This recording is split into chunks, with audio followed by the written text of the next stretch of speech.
Welcome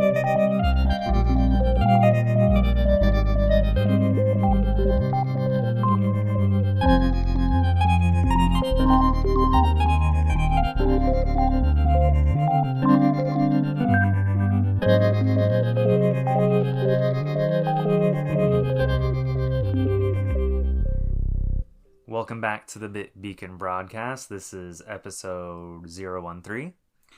I'm Rick. I'm Taylor. And we're recording on December 19th, 2023. This might be... Well, no, we still have a couple more episodes this month. Oh, yeah, we do. So we got a lot to talk about today. So we're going to kind of speed through some of these first couple topics to get to the meat and potatoes. So real quick, we're just going to touch on what we've been playing. I have played through the main story of the new Pokemon, The Hidden Treasures of Area Zero Part 2, the Indigo Disc, downloadable content for Pokemon Scarlet and Violet. Would love to talk about it, but I think I'm going to save most of that discussion for next week, and maybe Rick will have had a chance to play with it a little bit too. Yeah. But other than that, I haven't been playing much of anything else. Been so busy with everything going on. Right. This is December. Yeah. And we've talked about that, privately at least.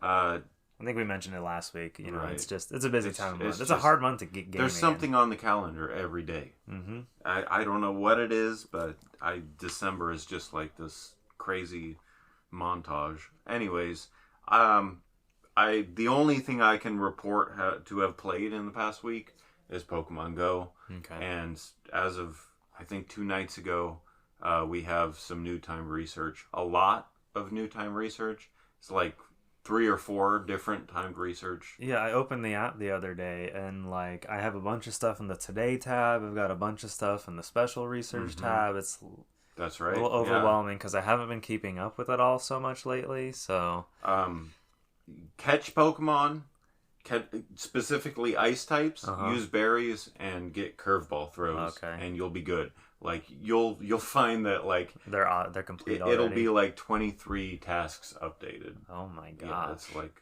just do those 3 things and you will be good. Okay, but it is overwhelming to look at. Yeah, like the amount of stuff. I do like the nice winter vibe going on in Pokemon Go right now. Oh yeah, and when you tap on a Pokemon to catch it, like the background and stuff is all snowmen and I saw the new event Pikachu is for the first time a different Christmas Pikachu. It's got like a scarf and stuff now. I don't think it's the first time. Really? I think last year was the same one. Yeah. Oh, okay. No. The one new. It is new this year. Yes. Oh, okay. But last year was also new. Oh, it was okay. Yeah.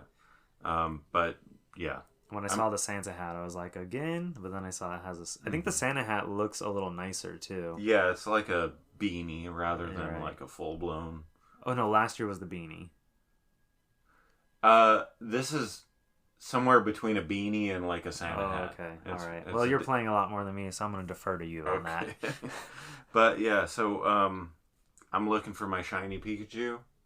You find them usually. Yeah, usually, yeah. I think I have 12. I counted the other day. Yeah. Anyways, a lot of new costume Pokemon, a lot of timed research. It's a lot. It's overwhelming to look at. But again, my advice, my tips would be catch ice Pokemon, use berries, and get curveball throws. All right, everyone. You heard it from the master over here. That's it. That's all you got to do, and you'll get all your research done. Yes. Okay, so that's all we've been playing. What have we been up to? I did go to an event this weekend, another River City Girls event. This one was specifically to celebrate the first year anniversary of River City Girls 2. It was a very small event, super low key. The director of the game, as well as the 2 lead voice actresses, were there. And they were talking about their experience at the game. There was a small kind of like audience component and people could ask questions. You know, the usual kinds of silly audience questions that you'd expect to got asked. There were some good questions though, but the highlight of the event was that they were doing a signing afterward. And normally voice actors ask for money. right to sign games, and they were asking for money if you brought anything unrelated to River City Girls, but anything River City Girls was like complimentary to be signed, which was pretty cool of them. Because I think one of them normally charges $40 for a signature, and the other charges $30, and that was a little rich for my blood. It's a little bourgeois. Like I get it. Voice actors don't get paid very much. Right. I mean, from our perspective. Yeah, from our perspective, that's like, whoa, I'm used to getting my signatures for free. Right. From the people who like make the games and direct the games. Like, imagine having a whole game collection, like a whole console library. Yeah. And you're trying to hunt signatures, autographs, and that's expensive. Yeah, definitely. And I mean, these two ladies have a lot of like credits. One of the ones was the voice actress for the main character of Nier Automata, 2B as she's known as. And so I mean, I did bring my copy of that before I knew how much they were charging. I was like, I might have sprung if it was $20, but for 30, I was like, I just can't pay that much for a signature. So, but yeah, it was nice to get my game signed. Saw some friends there that I hadn't seen in a little while, so that was cool. But then I drove home, and that drive was brutal because I was all the way in Burbank for that event. Yeah. I wish I went. Yeah, I wish you had been there, but I get it. You had your reasons. Well, night shift. Yeah, night shifts. Yeah. I mean, so it's either sleep or don't sleep and then go back to work again. Right, yeah. So I can't fault you for not coming. Okay, we're going to jump into a couple news topics that we had bumped from last week. I need to take a quick sip of water. Rick, can you? Yeah. So, we are talking about an interview with Zelda movie director Hints at his ambitions with the film. Yeah, so Wes Ball, who we previously talked about as being the announced director for the Zelda movie, was doing an interview with Entertainment Weekly.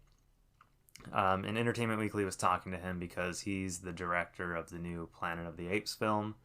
And I guess he's wrapping up production on that. And I'm sorry, you're probably hearing this horn in the background right now.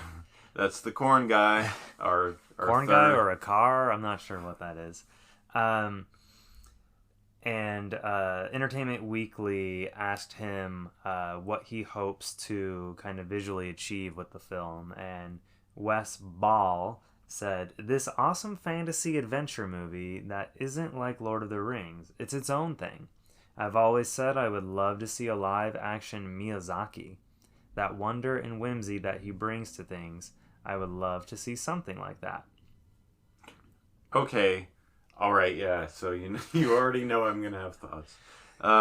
So let's clarify what he means by Miyazaki real quick. Right. Okay. Who's Miyazaki? Miyazaki is the Studio Ghibli director who did most of their films. Like the definitive master of anime films. Yes. Like he's the best. He's the Japanese Walt Disney. And he just had a movie come out like a week ago, I think. Supposedly his last film. But he said that last time too. Yeah. A lot of people say that. Yeah. But I will say that this quote makes it seem to me that Wes Ball doesn't really have a grasp on what Zelda is. Well, it's interesting you say that because... And like, Miyazaki's good news. Like, to hear him reference Miyazaki, that's good news. That is good news. But, like, a fantasy adventure movie that isn't like Lord of the Rings. It's its own thing. Zelda's a bit more than that. Like, like, there's more to Zelda than just a fantasy that's not Lord of the Rings. Right. Well, at least he's not saying he's going to go for, like, some Game of Thrones looking movie for Zelda. Well, I don't think Nintendo would approve of that. What I mean, like, the visual identity of, like, Lord of the Rings is, like, what Game of Thrones basically went for. With, like, their kind of... The visual aesthetic, maybe. Yeah. And then taking the maturity up to 11. Yes, definitely. So I guess we're just not going to get that gritty, European castle, wilderness look to it. I don't see...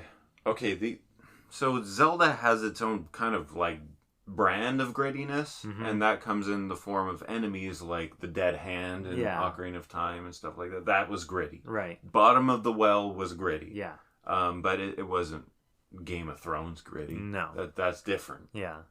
I mean, so when we previously talked about this movie, before we talked about Wes Ball becoming the director, we were just kind of riffing on the idea of what a Zelda movie would look like. And we were talking about how we think like Studio Ghibli would have been a good fit for a Zelda movie. 100%. Like, yeah, do it animated. They've never done anything wrong. Yeah, but they don't really do much commercial work. Right. You know, like commission work. Yeah, right. Like they pretty much only... They repurpose like fairy tale stories and things like that. And, you know, their own original stories, but I don't think they've ever done like work for hire. Like, we'll make a McDonald's movie, you know, if they pay us enough. Right. You know, they're not doing that. So that would be nuts. That would be Ronald McDonald, because there were games on Genesis and stuff, right. So I kind of got a little bit of taste of that universe. So I mean, if there was maybe any property that Studio Ghibli would get involved with, maybe it would have been Zelda. That probably would have been a good fit. Honestly, yeah, I think so. Because it's like a cultural touchstone for Japan. If there was a Miyazaki film that was the Legend of Zelda movie, I'd be there day one. Yeah. Like, I'd have my ticket. But that's not what we're getting. We're getting American Wes Ball making this film. But he says he wants to go for some kind of Miyazaki visual identity. Okay, that's fair. So, I mean, if he's somehow live action. Okay. If he's using Miyazaki as his inspiration for this film, or his sort of like guide, you know, that's good. I think so. That's good news. Like, that's great news. So when they asked him whether Zelda would be the next project he's on, this is what he had to say. He said, "We're working on the script, and whether it's the next one or not, it's hard to say exactly. But certainly the plan is, after Apes is done, to have a little bit of a rest for a moment, and then dive into Zelda and hopefully give fans what they're hoping for, and also invite new people in. I think Nintendo's desire is to introduce people to this world that's been around for 40 years now." So this is what I get out of there. That sounds a little bit more educated than his last quote. Yeah. But when he talks about, he's not even sure if that's his next movie or not yet, because they still don't even have a script. Well, this is all pretty breaking still with the Zelda movie. Well, that's why I'm wondering, like, why did they announce it? Why didn't they wait till they had a script? Yeah. Like, cause... Or just, like, you know, if there should be a world premiere at the Game Awards, this might need to be it. Yeah. Like, this would be it. Yeah.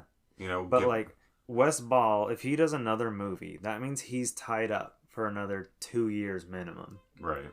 So that means... Oh, there's the corn guy. Yeah, he's here. He's here, everyone. He's 100% here. That means he's tied up for another 2 years. And then a Zelda movie's got to have at least a year of pre-production before they even start filming. And probably a year of post-production. So we're like at least, bare minimum, 5 years away from the Zelda movie. So my issue with the announcement isn't the waiting factor. I'm a patient person. Oh, I'm patient too. But my issue is the way that, like, if... You know, we talked about the Game Awards last episode and their whole, you know, crazy fantasy relationship with Hollywood. The perfect world premiere would be the Zelda movie announcement and or trailer. Yeah, like a trailer or some kind. Yeah. Like, that would be the perfect. That'd be a good place for it. Jeff Keighley world premiere. He gets the best of both worlds. He gets Hollywood and everyone would love it. Everyone, the hardcore gamers and the Hollywood types. Well, I'll say this: Nintendo debuted all the trailers as part of Nintendo Directs, but they weren't like the Directs where they showed games. They had like movie Directs. So I think Nintendo would probably keep a tight leash and want that to be on like their terms. Thing. Yeah. Yeah. But I'm not. You're right. They have also done world premieres at the Game Awards. Yeah, they have. Bayonetta 3 was originally announced there years ago. You know, I don't see it. In recent years, they've really scaled back their appearance at the Game Awards. Like, they don't get too involved in any announcements anymore. You get the sentiment of what I'm saying. Yeah. Like, but whether it be Nintendo Direct or whether it be Game Awards, this, to announce it like before they have a script, before the director even knows if this is his next project. Right. That's a little premature. That's a little not thought out. I mean, this is so far out that like we could go through. They could finish this script, not like it, hire another writer, write another script. Wes Ball could get tied up in something, and they have to find another director. I mean, so many things can happen here. Like, we might not even be talking to the right guy yet. Yeah. Yeah, you're right. Yeah, that's a good point. This whole thing could just be nothing that we're even talking about. Yeah, I mean, you know, we'll continue to keep an eye on this story as it develops very slowly over the next several years, no doubt. This is gonna appear in like every other episode. No, I mean, I don't think we're gonna hear about it too much until. I mean, we'll probably hear more interviews with him, but I don't. If it's not his next movie, then we're gonna have nothing to talk about for a while. This might be a strategy that Nintendo has figured out, where they make a way premature announcement for people to forget about and then remember later.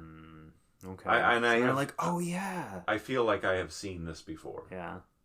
So I wonder if this could take 10 years, and then all of us will remember when it was announced way back in the day. When we're all nearly 50. Right.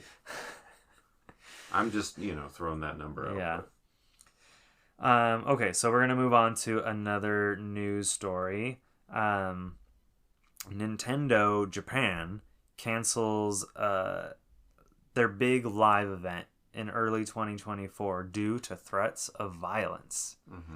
So Nintendo had planned to host its Japanese Nintendo Live event in January in Tokyo on the 20th and the 21st. So Nintendo Live originally started in Japan, I think in 2018 or 2019. It's kind of like their version of PlayStation Experience, where it's just Nintendo games. There's demos, there's photo ops, and things like that. Live music. I think specifically at the Japanese show, they have like hologram concerts with like KK Slider and like the Splatoon like idols and things like that. Yep.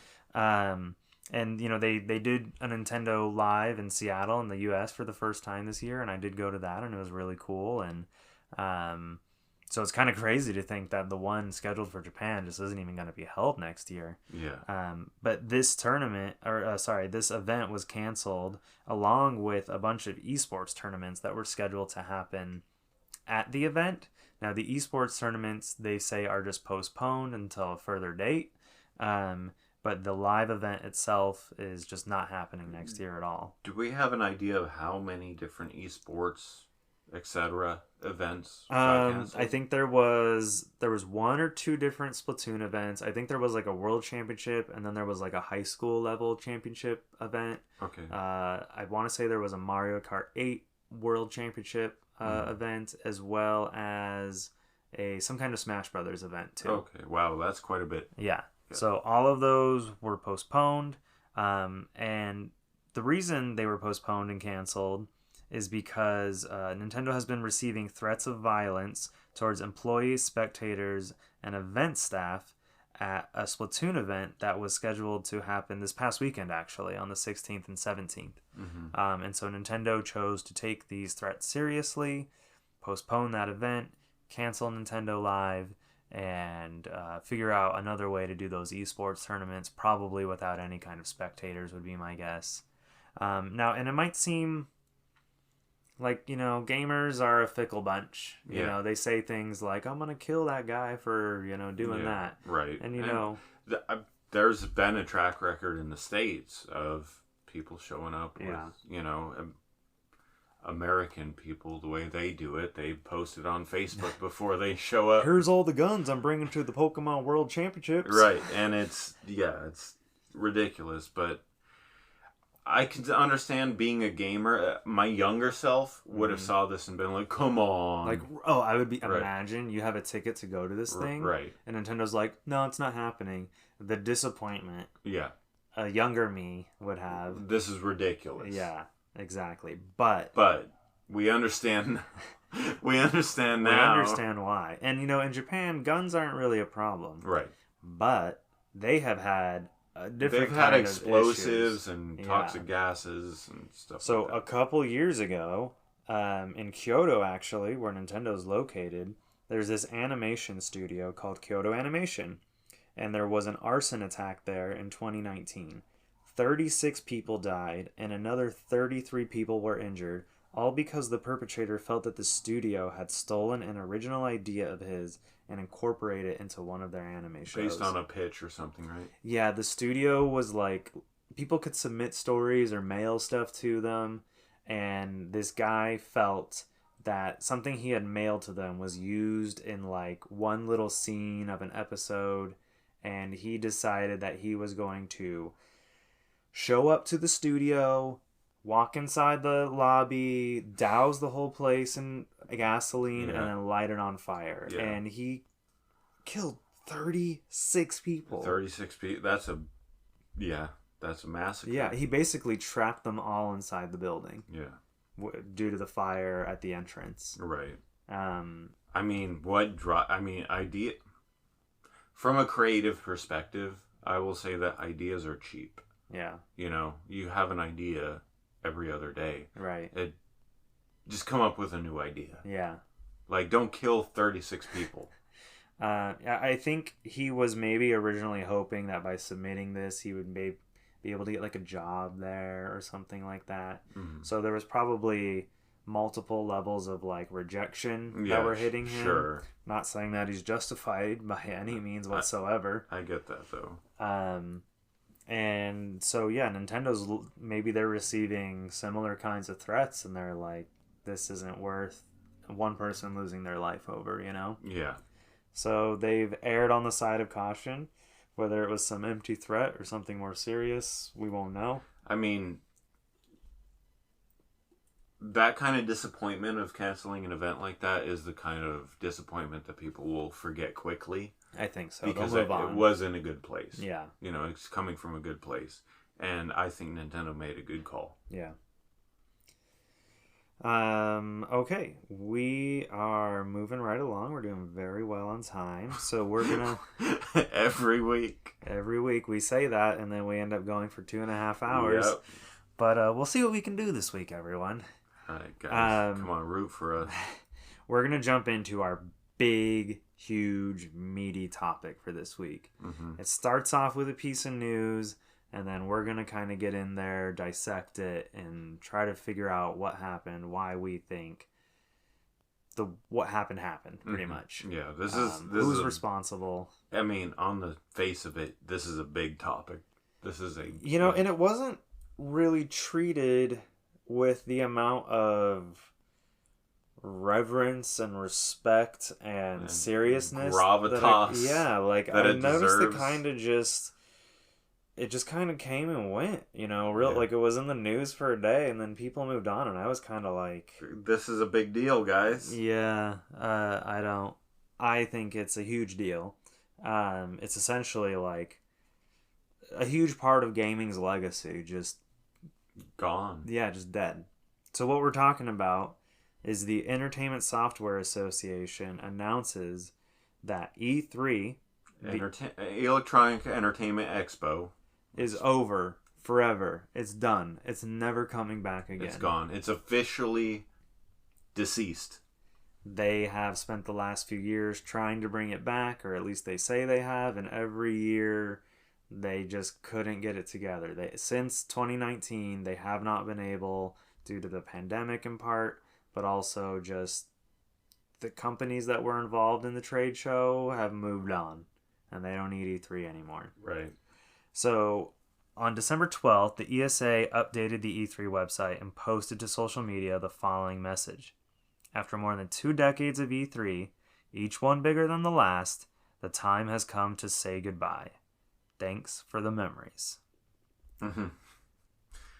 The president of ESA and CEO Stanley Pierre-Louis, I'm not sure if he's French. Maybe he does have Pierre-Louis. Pierre-Louis. I'm going to call him Pierre-Louis. Stanley Pierre-Louis. Yeah. Provided additional comments to the Wall Street Journal. He said, after more than 2 decades of hosting an event that has served as a central showcase for the U.S.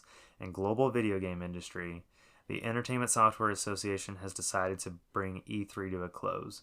We know the entire industry, players, and creators alike have a lot of passion for E3. We share the passion. We know it's difficult to say goodbye to such a beloved event, but it's the right thing to do given the new opportunities our industry has to reach fans and partners.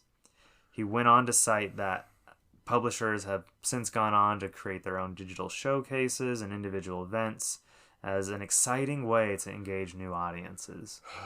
Boy.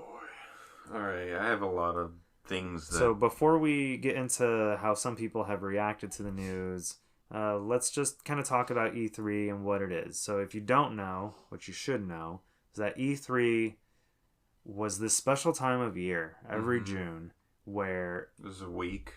Roughly. Yeah, it's basically a week. When you include all the press conference days, it was a week, if not longer, where the whole industry would come to Los Angeles from all around the world. Like Sweden, Japan, everywhere. The whole world. France, Canada, South America. The whole everywhere. worldwide game industry concentrated in Los Angeles. Yeah, under one roof. And here they would announce... They would basically let the secret out of the bag. Everything that they're ready to talk about that they've been working on over the past year, every company just shared it openly with the press, with the world at large, as impressively as they could. Yeah, and I mean it was just insane. And this E3 started back in the mid-90s, I want to say. Yeah. They splintered off. It was like 96 or something. 95 or 96, yeah. They originally, the video game side of things was presented at the Consumer Electronics Show in Las Vegas, which is still ongoing, known as CES. And they decided to branch off and just do one all about games. And they chose Los Angeles as the home at the convention center next to Staples Center, or Crypto.com Arena. Right. Excuse me. As it's known today. Yes. Yeah. It was just insane. When we were kids, and we'll talk about our memories of it later, you would read about it in magazines like it was some kind of... This was a legendary event where only legends are allowed to attend. Yeah. Like, if you weren't part of the industry, you could not go. Yeah. You just couldn't go. It was exclusive, and our source of information was Nintendo Power, IGN, all the magazines of the 90s. This was middle school for us. Yeah. Oh man, middle school was like the time. Yes. To be into E3. Like those were like the golden years of E3. Like 2000 through like 2003, 4. Yep. And so needless to say, this is a big deal that it's gone. Yeah. Video Game Chronicle compiled remarks from some notable industry members responding to the news, and I just wanted to touch on 3 of those real quick. One of our favorites, Hideo Kojima, the creator of Metal Gear Solid and Death Stranding and the upcoming OD, had this to say. He said, "The end of E3 is sad news. I especially cherish the presentation of Metal Gear Solid 2 in 2000.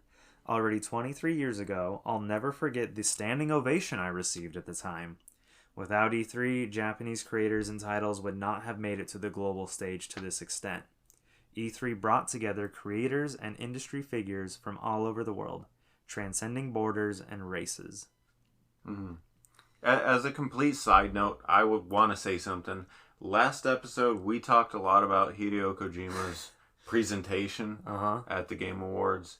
And we spoke fairly negatively about him. I just want to emphasize that both Taylor and myself are huge fans of Hideo Kojima. Oh, yeah. We have multiple games signed by the guy. Yeah. We've both met him on multiple occasions. Any opportunity I have. Like, we don't want to give out the message that we don't respect Kojima. We absolutely do. It's just, we respect him so much that we love him, and therefore we're critical of him. Yeah. Yeah, if I didn't care about him, I wouldn't even be talking about him. Exactly. Yeah. So he's got us. Yeah. Yeah. Corey Balrog, the director and writer of multiple God of War entries, said was on the floor showing the demo of the very first God of War so many years ago, and got to see how excited people were to play this new weird game starring the angry guy with chains. Truly changed my whole outlook. Both loved and hated this show. RIPs to E3. Mm-hmm. So kind of giving you a little hint that, like, as great as the show was, it was also, there's some negatives to it. As a developer, right, E3 was a big deal. Your game is getting seen for the first time. 100%. Indies and AAA alike. Right. Like, Now, back in the day, when the first God of War came out, indie games weren't really quite a thing. True. I'm talking about more in the later years, but yeah. But we're seeing a pattern here. We're seeing a bunch of game designers and CEOs coming out and all saying basically the same thing.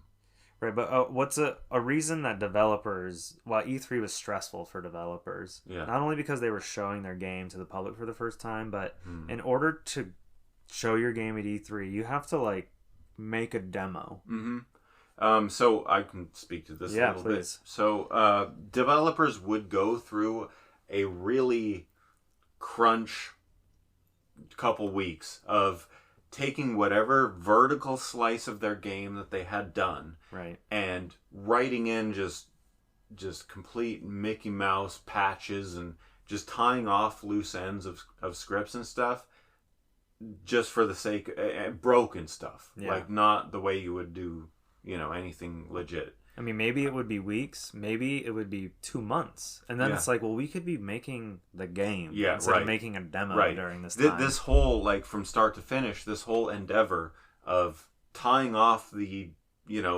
veins and vessels of your demo takes about a month to 2 months, maybe sometimes 3 months. I mean, as games got bigger, more time. Yeah, more time, exactly. More systems going on that need, like, some satisfier at the end that's, so write some script that's only purpose is to satisfy a future feature that's looking for some data input or something. Right. So this whole, like, just literally tying with bandages together a demo was a huge ask of developers when it came time for E3. Yeah. So I got one more quote I want to read, and I think this quote in particular really kind of puts into perspective the peak of E3, like what it was at its best, but also why it isn't a thing anymore. This is from Mike Mika of Digital Eclipse. At its peak, E3 was like a World's Fair, over the top, future-facing, larger than life. Enormous in scale and decadence. Stadium-sized parties with $25 million price tags. There is no place for it in today's world, and there will definitely never be anything like it again. And it's kind of sobering to read that. Yeah. And he's right. It really was like the World's Fair of video games. It was like... When you see those booths in there... They are $25 million booths. Yeah, Nintendo's especially. Oh my god, the last few years, Nintendo would convert a huge part of the show floor into another world, effectively. Like literally a ruined temple inside. When we did the Breath of the Wild demo in 2017, I think it was. Or no, maybe it was 2016. It was the year before Breath of the Wild came out. Like, we're waiting in this line outside, and then you literally go into this cave, which is like a theater inside the cave.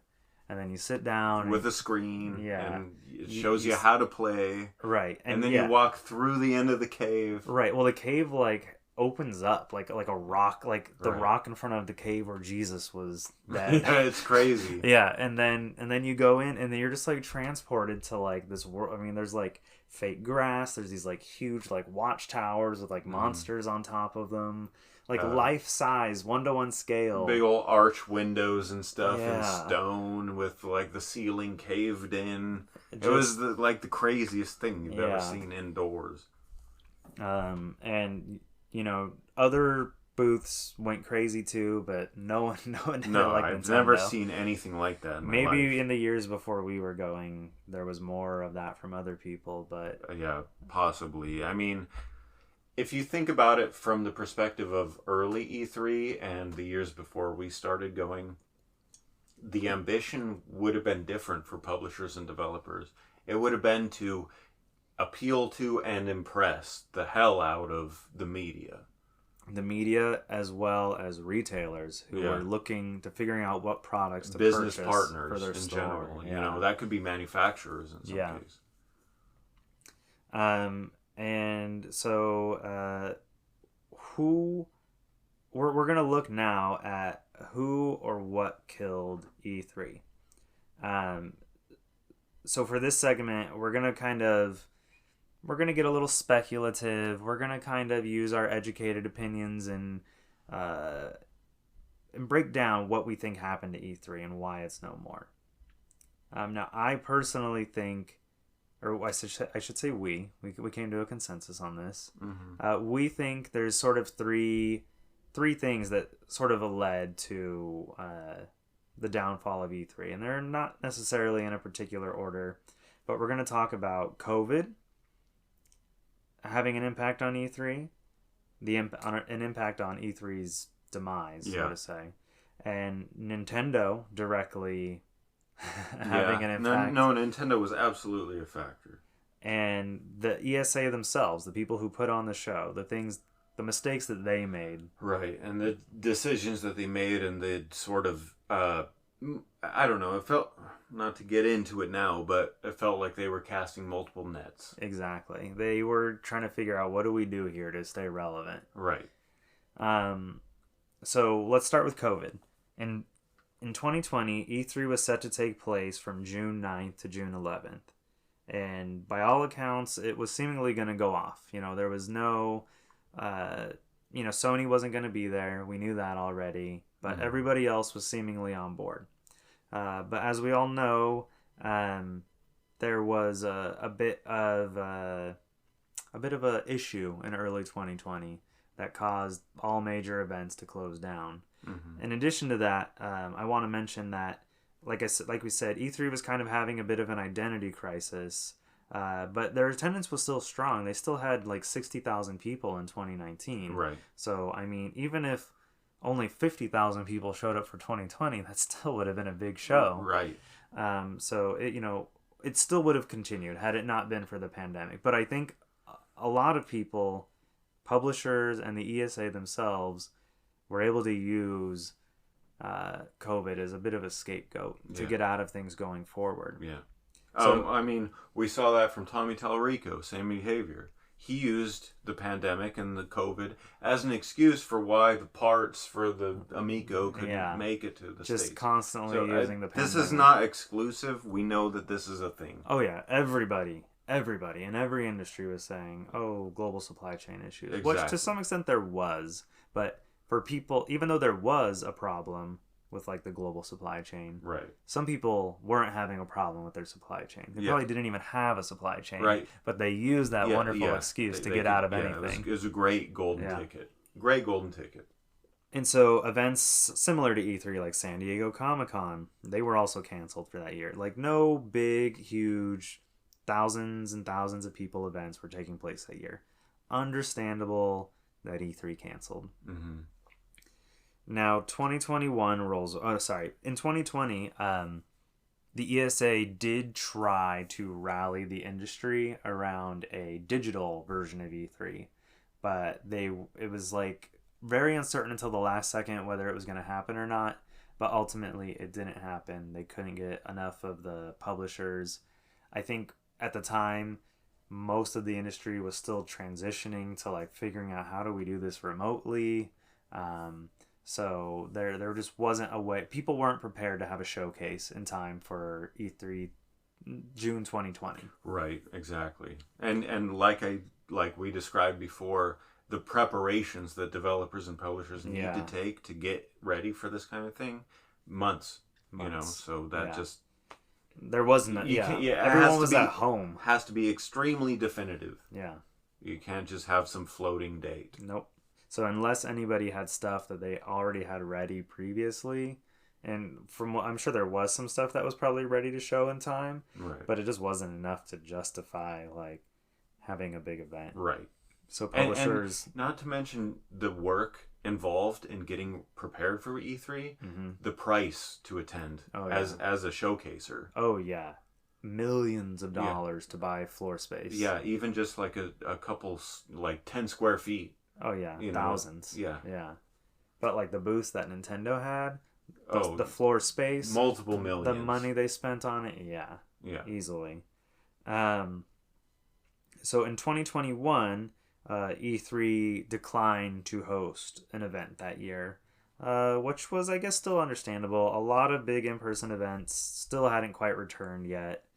Things were starting to get a little more back to normal. I could be wrong here, but if I remember right, they were putting in some degree of effort to try to get together the right amount of people to, Yeah, well, so in 2021, they didn't do an in-person event, but there was a digital E3. Right. Basically, all the main major players, excluding Sony, agreed to sort of have a digital E3 together where they all kind of linked and timed up their press conferences to all sort of happen during that one magical week of the year. Right. During where E3 would normally be. Right. So we had companies like Ubisoft, Gearbox, Microsoft, Bethesda, Capcom, Square Enix, Nintendo. They all participated. There was a few more too, but I didn't write them all down. Yeah. So, okay, most people... So in late 2021... I mentioned Comic-Con earlier. Mm-hmm. They didn't have an event in 2020. They didn't have an event when they normally had an event in 2021. They did one late in the year in November, like right after Thanksgiving. Okay, well that still counts. Yeah, so they were dabbling with doing in-person events again. Mm-hmm. And it's like, could E3 have delayed E3? Done like a fall E3 or something, Maybe they could have gotten away with that.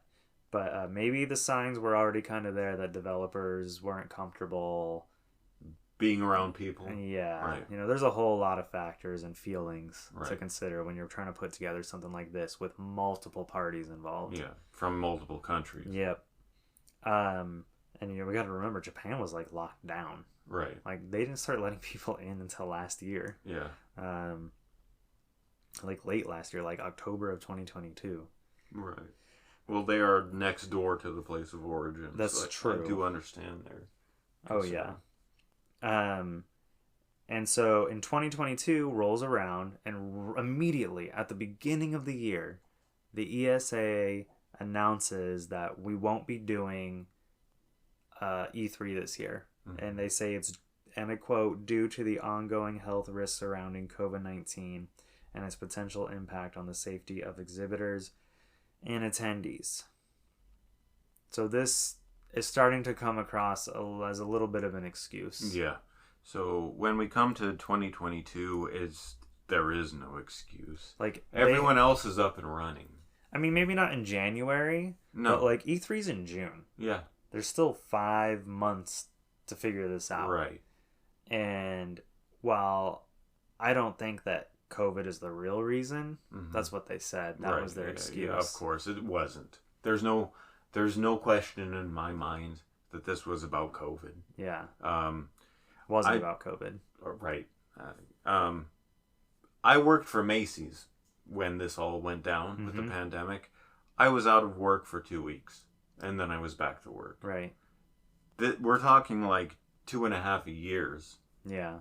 And they can't figure it out. I'm sure, much like the previous year, they had probably heard from their partners that normally exhibited E3 saying, oh no, COVID. Right.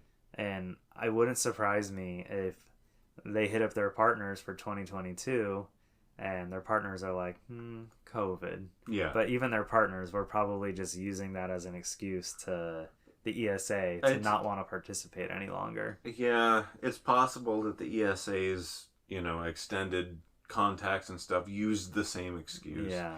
I still blame the ESA. And we'll get into why the ESA plays a big role in the demise of the show. So a lot of people were speculating that this cancellation seemed a bit premature, given that E3 wouldn't be held for another 5 months. Most large-scale events were already scheduled to take place later that year. So, I mean, it's our theory that they already knew they couldn't convince publishers, or publishers had already told them they wouldn't participate. Right. And so they just chose to use COVID as a scapegoat to get out of it. And they announced it so early in the year that maybe COVID was still concerning because maybe we were coming out of like It all makes sense. A wave. It makes sense why they did this in January. If they had already decided that COVID was going to be their excuse, they needed to make that announcement in January because COVID was still more of a concern than it was later down the road. Exactly. So this year they did try to do E3 again. They didn't really have COVID as an excuse anymore. Mm-hmm. They were partnering with the same group of people that do PAX West. Mm-hmm. Or PAX, all the PAX events, I should say. Right. I think they're called Reed Pop. And they had solicited people from the industry to sign up. They had opened up, like publishers and exhibitors could get floor space. They opened up applications for attendees. Just industry attendees. They never opened up the gamer thing because it didn't get far enough. After a few weeks of opening up registration to people, they saw the writing on the wall. There wasn't anything. So I think maybe they opened it up in March or April of this year, like applications, and by I think late April or early May, they had announced to everyone that it wouldn't be happening this year due to essentially not enough interest. Right. And I had actually applied for this, not as part of Studio Ravenheart, but as a library manager. Yeah. I talked about how like, I have buying power and I want to, look into. I was seriously considering like. I have at various points considered getting like VR stuff for the library. And so I thought it would, hey, I could go see what's new with, VR and PlayStation VR is coming out and that kind of a thing. And so it seemed like I was actually going to get in because when they sent me the notice that it was canceled, they were like, oh, thank you for, wanting to attend the show. Yeah. Unfortunately, not happening. Yeah. I just relied on them contacting me all the time, every year because of my status. But and then so they announced that they would try again next year, being 2023, or sorry, 2024. Okay. And then a few months ago, back in September, they announced that they were parting ways with Reed Pop, the company who tried to help them make the event happen this year. Right. And so that wasn't a good sign. But they still held to their guns and said, we're still working on bringing E3 back. But, 3 months later, they just... Some hope to hang on to, right? I know. That's what it was. It was getting old. Like these messages of oh, next year we're going to do it. Next year we're going to do it. And they just... they never quite did do it. This is the definition of going out with a whimper, Oh, absolutely. And it sucks. Yeah. We couldn't have some grand final E3. Yeah, okay, guys, one last time. Right. Let's go hard. Let's make it exciting. Yeah. Sony, that's the way to get your ass back in here, Sony. If you know that your thing is going to end, do that. Don't try to, just kick the can. Just do that. Just say, one final one, grand finale, everybody in. Isn't that kind of crazy, though? We were at the last E3. Yeah, we were. Didn't feel like the last E3 because we thought we were going to be at the one next year. We thought we'd be going for the next 20 years. Yeah. But kind of a cool little badge of... Sure. Really? Yeah. See, I don't know. I think it's pretty awesome that... not awesome. It sucks. Yeah. But, I'm glad I was there. Yeah. Oh, 100%. I don't think I wasn't, I'm obviously glad I was there. Yeah. I wouldn't want to not be there. Yeah. But it's still just, I don't know. It didn't feel, I don't know. If the banner out front said the last E3. Thanks for the memories. Yeah, like that would be different. Yeah. I would have been celebrating that. Yeah, would have been going all out. Yeah. Would have been hitting that on show floor bar. Yeah. A lot more often. Yeah. It would have been after parties. Oh yeah. Go to all of them. We've been to a couple after parties. We have, one. Yeah. We'll have to talk about that in our little memory segment in a minute. There were actually a lot of after parties going on in downtown LA. Let's take a quick break, okay? Yeah, sounds good. All right, so we're back from our break. We're going to be talking about Nintendo's contribution to the demise of E3. And if you remember back in the day, back in 2011, Nintendo started doing their own Nintendo Directs. And that was kind of the beginning of Nintendo's exit, in a way, from E3. Yeah, now, Nintendo was always a supporter of E3 up until the end. Yeah, 100%. And often, maybe the biggest supporter of E3. 100%. We should mention. So that you might be wondering, well, why would Nintendo be the cause of the E3's demise if they were always there and always present? Mm-hmm. But like Rick says, we got to go back to 2011 and look at when they first debuted the very first Nintendo Direct. Yeah. So what's a Nintendo Direct? It was the precursor, right? Well, I mean, like, let's define a Nintendo Direct for people. Right. So it started out with Iwata, right?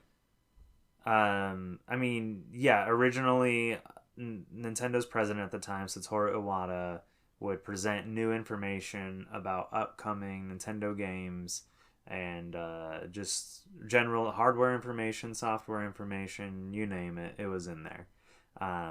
Nintendo basically said, we're done waiting until June to start talking about what we're doing. Mm-hmm.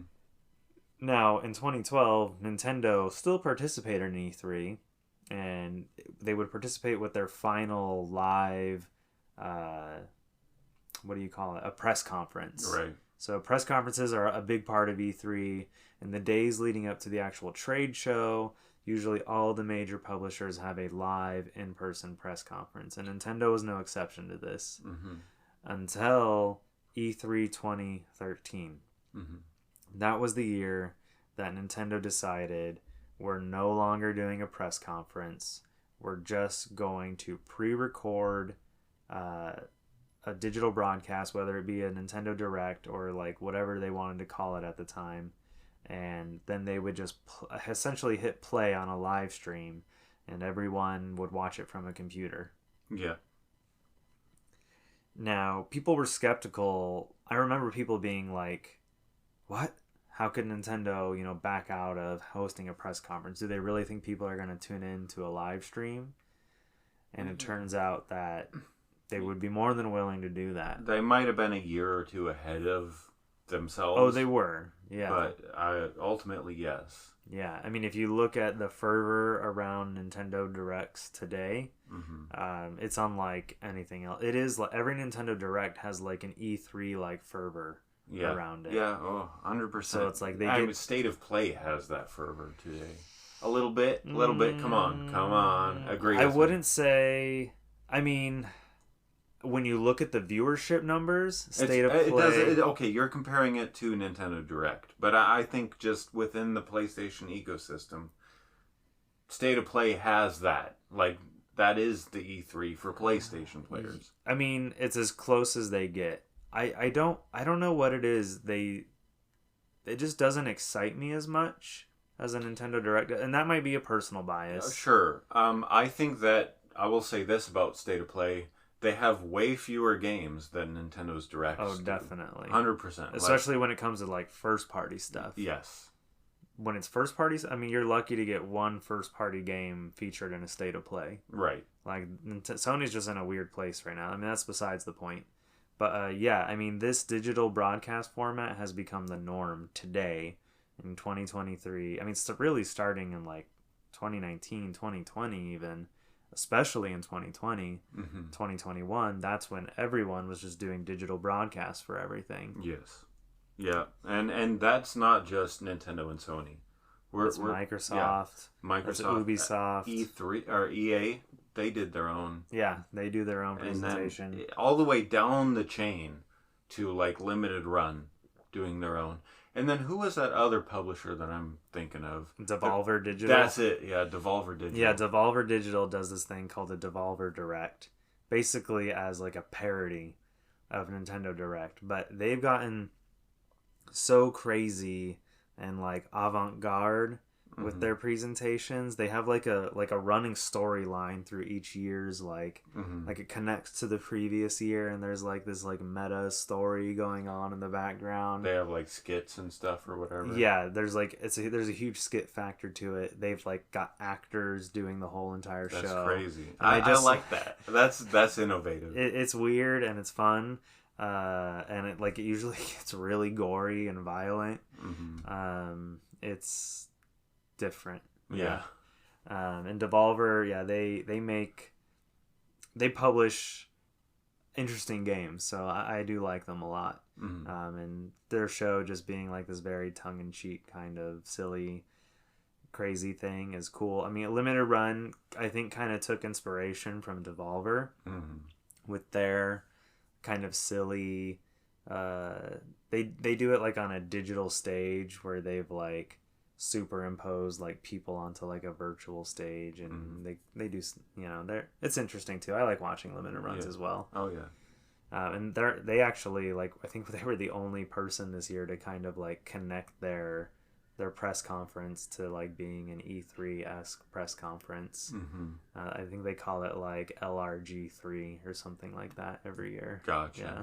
Just as a little homage. Essentially, yeah. We're skipping a lot. A lot of your notes. You started off by skipping the beginning, so then we're just jumping all around. Let's go back a little bit. You said that instead of hosting a live stage event, Nintendo decided that they would periodically drop these pre-recorded and tightly controlled videos, usually live streamed, and yeah, so we're talking about Nintendo Direct, but it didn't start out as Nintendo Direct. No, I don't think the first one at E3 2012 was a Nintendo Direct. It was just like a digital presentation. But the whole point of them doing this, why they started to do it originally, was because, you know, at these live stage events, very often they would do like a live demo and something would go wrong. And the game would crash. Someone would go somewhere where they weren't supposed to go yet. And a lot of this can be contributed to the motion controls of the motion controls. I mean, dodgy builds of games that were hastily pieced together right before the show. A lot of wireless connection going on. Yeah. I remember one year they told everyone to turn their phones off or something. Yeah, like it was I think the year they were doing Epic Mickey at Nintendo's conference. Miyamoto and Warren Spector were on stage, and they were both having trouble with the controls with the Wiimote, and it looked embarrassing, you know, that they couldn't get that the game wasn't running correctly. But E3 is full of embarrassing on-stage experiences. Yeah. And so Nintendo was like, this way we control the narrative. No one's saying the demo went awry. Right. Like everything just looks flawless and perfect. Not everything works live. No, not everything. It doesn't. Yeah. And I think they were onto something here, like from a smart perspective, you know. And then they don't have to spend how much money renting out a giant theater. They don't have to do that. They don't have to invite press, put them up, and provide refreshments and beverages and do all that stuff. So they're saving a ton of money by doing it this way. Yep. And they're controlling the narrative, their own narrative, which is probably what you want if you're you're trying to advertise a product. You don't want it to look like a mess on stage. Right. And they have their online store for merch and stuff like that, which was also part of E3, but, you know, they have that themselves covered that way too. Yeah. So, yeah, in 2013, that's when they did their first E3 digital event. Now, Nintendo was still there on the show floor from 2013 all the way up until the last year. So it's not like Nintendo wasn't interested in E3. They just weren't doing the press conference anymore. But before too long, you know, I think other publishers were starting to wonder, like, hey, maybe this is the way forward. You know, why should they prop up E3? You know, what is E3 doing for them, you know, anymore? Like, who's benefiting from this? E3 really mattered when magazines were the common Right. way That's how to... information got disseminated. Yeah, exactly. But now if you have a digital event, people can just watch it for themselves. They don't need it. I mean, we're on a podcast regurgitating, things that are happening in the industry, but they don't need the podcast anymore. Yeah.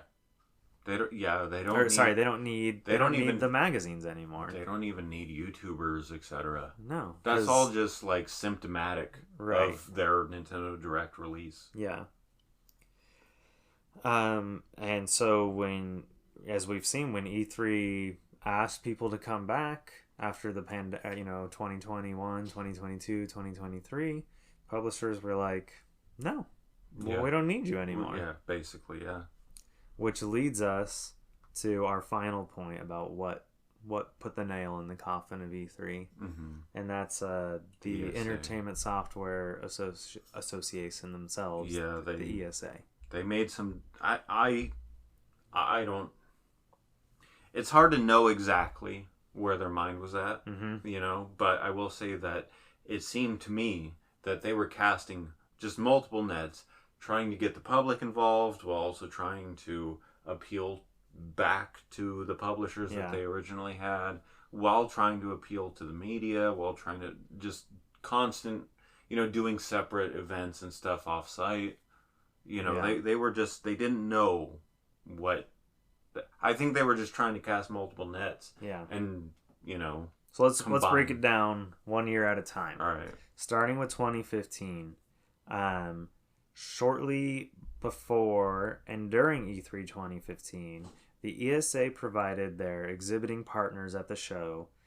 They spread across all of them 5,000 E3 badges for those partners to distribute to fans. And it was like a really last minute thing. I remember seeing like Xseed and like other publishers on Twitter like saying like, hey, fill out this form and we'll send you an E3 badge. Yep. And it was like really confusing. People were like, what's going on? Like I knew people that didn't have a way to get in that year, and they ended up getting in through one of these they were like so easy to get because it was so unexpected. Yeah. No one was like, hey, on this day we're going to give away 3 free E3 badges. It was like a day before the event. Hey, there's a bunch of badges to give away. Yeah. So this was the ESA. It's almost like they wanted to fill their hall. Like they wanted to fill their... I mean, it's only 5,000 badges. I mean, that's a lot. Yeah. It's not an insignificant amount. Right. But I feel like maybe the ESA felt, well, these are record low numbers, and... Yeah, I don't have those numbers in front of me to know. No, we're not speaking by fact, but like what I perceive is that, the ESA could have been, looking at their numbers. Yeah, I remember a PlayStation experience in Vegas. We paid to go to that event. There's the very first PlayStation experience in 2014, and I remember it didn't sell out. And so in the day or two before, Sony started giving it, like people on that work for Sony on Twitter, they all of a sudden started giving out free codes to register for the event. Yep. But at that point, you basically had to be in the Vegas area. Yeah. So if you were like a Vegas local who hadn't already bought a badge or a ticket to the show, they were just giving out free tickets just to give them all out. Yeah. Yeah. To fill. So I mean, we had already paid like $80 or something like that to go. Right. But it's like we have all these leftover badges. Right. We'll benefit more from people just being there than not being there. Right. Yeah. So yeah, it very well could have been it. I look at it as more of as the ESA sort of experimenting with getting the public involved, getting them on the floor for the very first time. Yeah. It would be truly mixing in fans as well as industry people and retailers, all just mingling together for the first time. Right. This would be the inception of that. Yeah. And then later we see the gamer badge. Yes, we're getting there. But first we got to go to 2016. So instead of allowing fans into the event, E3 put together a public event nearby. I'm pretty sure it was at LA Live. And it was hosted by, with a small sampling of games but there was nothing really noteworthy. I think there were like some, like Warner Brothers had a booth there, Warner Brothers Games, and I think like they had like some Lego Harry Potter stuff or something like that. I just remember you and I got tickets to it and we walked through it in like 5 minutes. It was a very short experience. Yeah, I mean, we could have spent time, but we had tickets to the actual show, so it was just sort of like we walked through it out of curiosity. And I remember coming away unimpressed and being like, okay, like I mean, the games themselves felt very like EA, like they were like store demos. You know, like it wasn't like you were getting a taste of E3 by coming to this little event. It was like you said, Lego, some sports games, maybe. Yeah, I don't totally remember everything that was there, but it definitely wasn't impressive to me. We got free Doritos though. We did get. No, that was a different event. Oh, this wasn't the one sponsored by Doritos? No, that was something else. Okay. That was like an after, but that was like some E3, like they described it as like some kind of after party or something like that. Okay.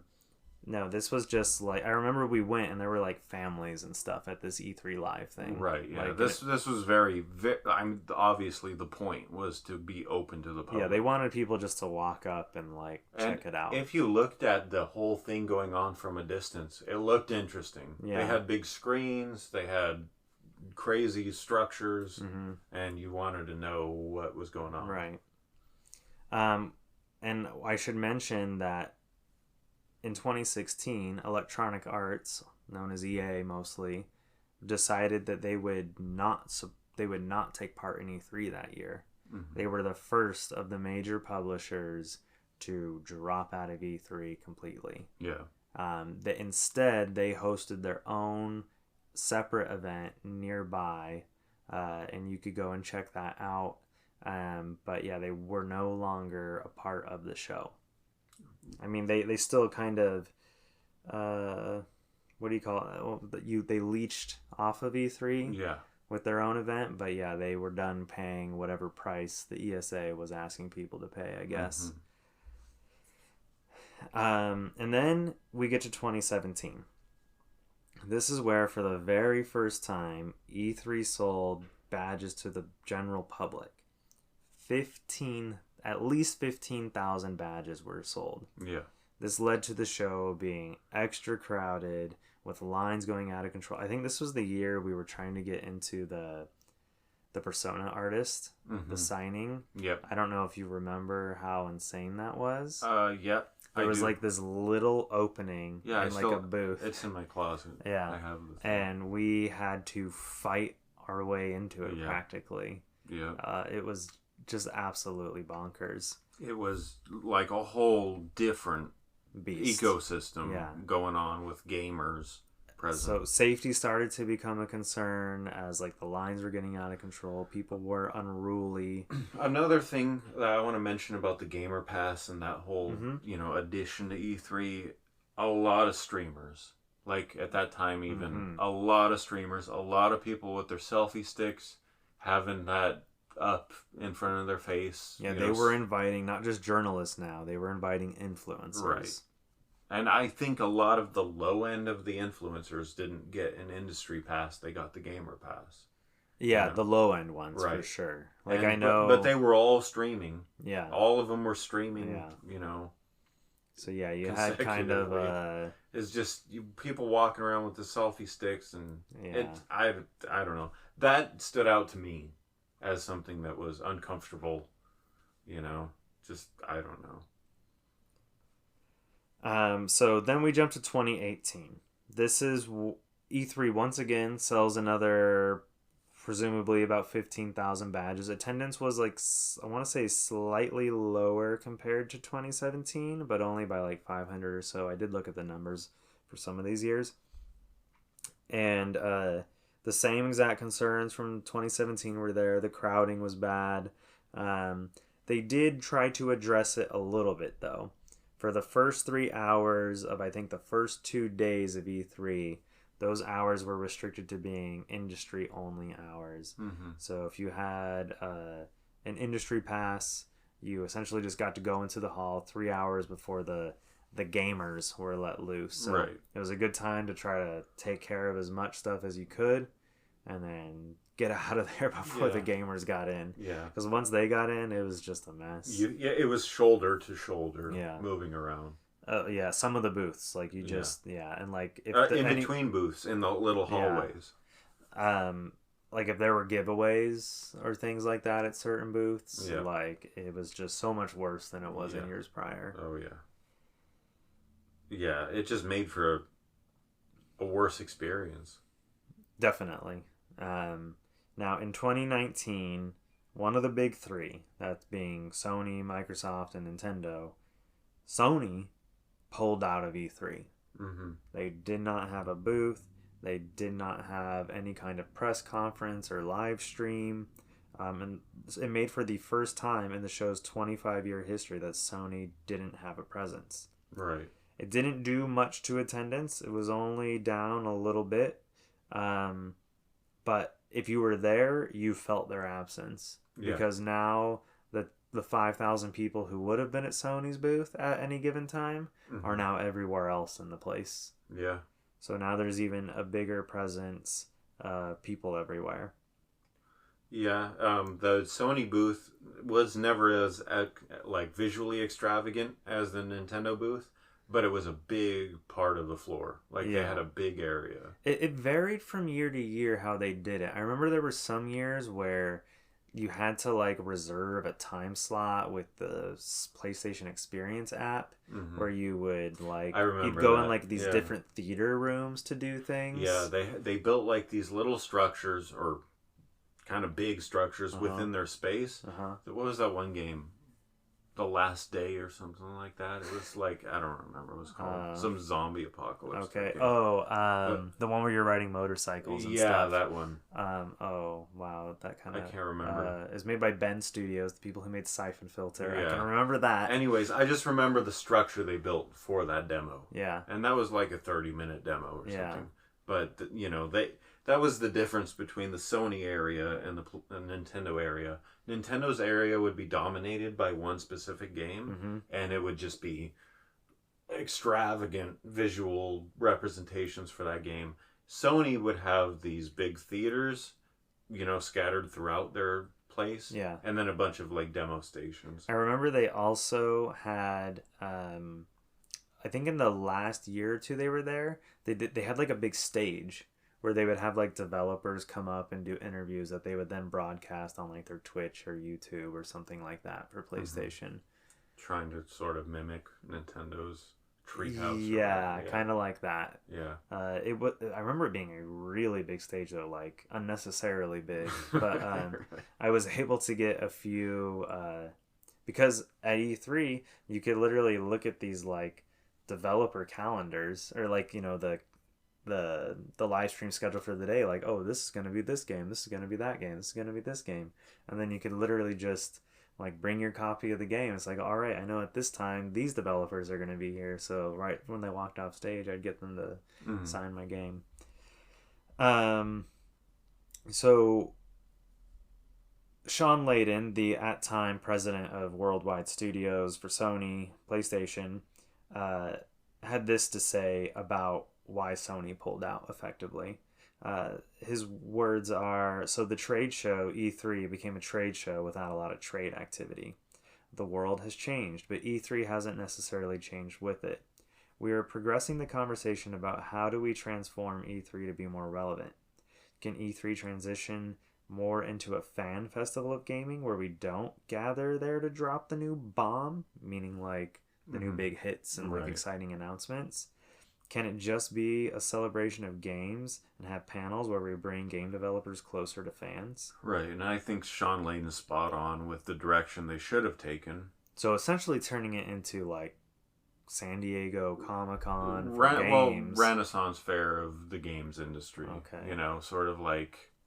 I mean, to me, that sounds more like Comic-Con than a Ren Fair. I guess so. Because Comic-Con is like where you have panels. And, there is a show floor where, like, but there's not necessarily, like, announcements, per se. You're just, like, getting to interact and ask questions. I don't know.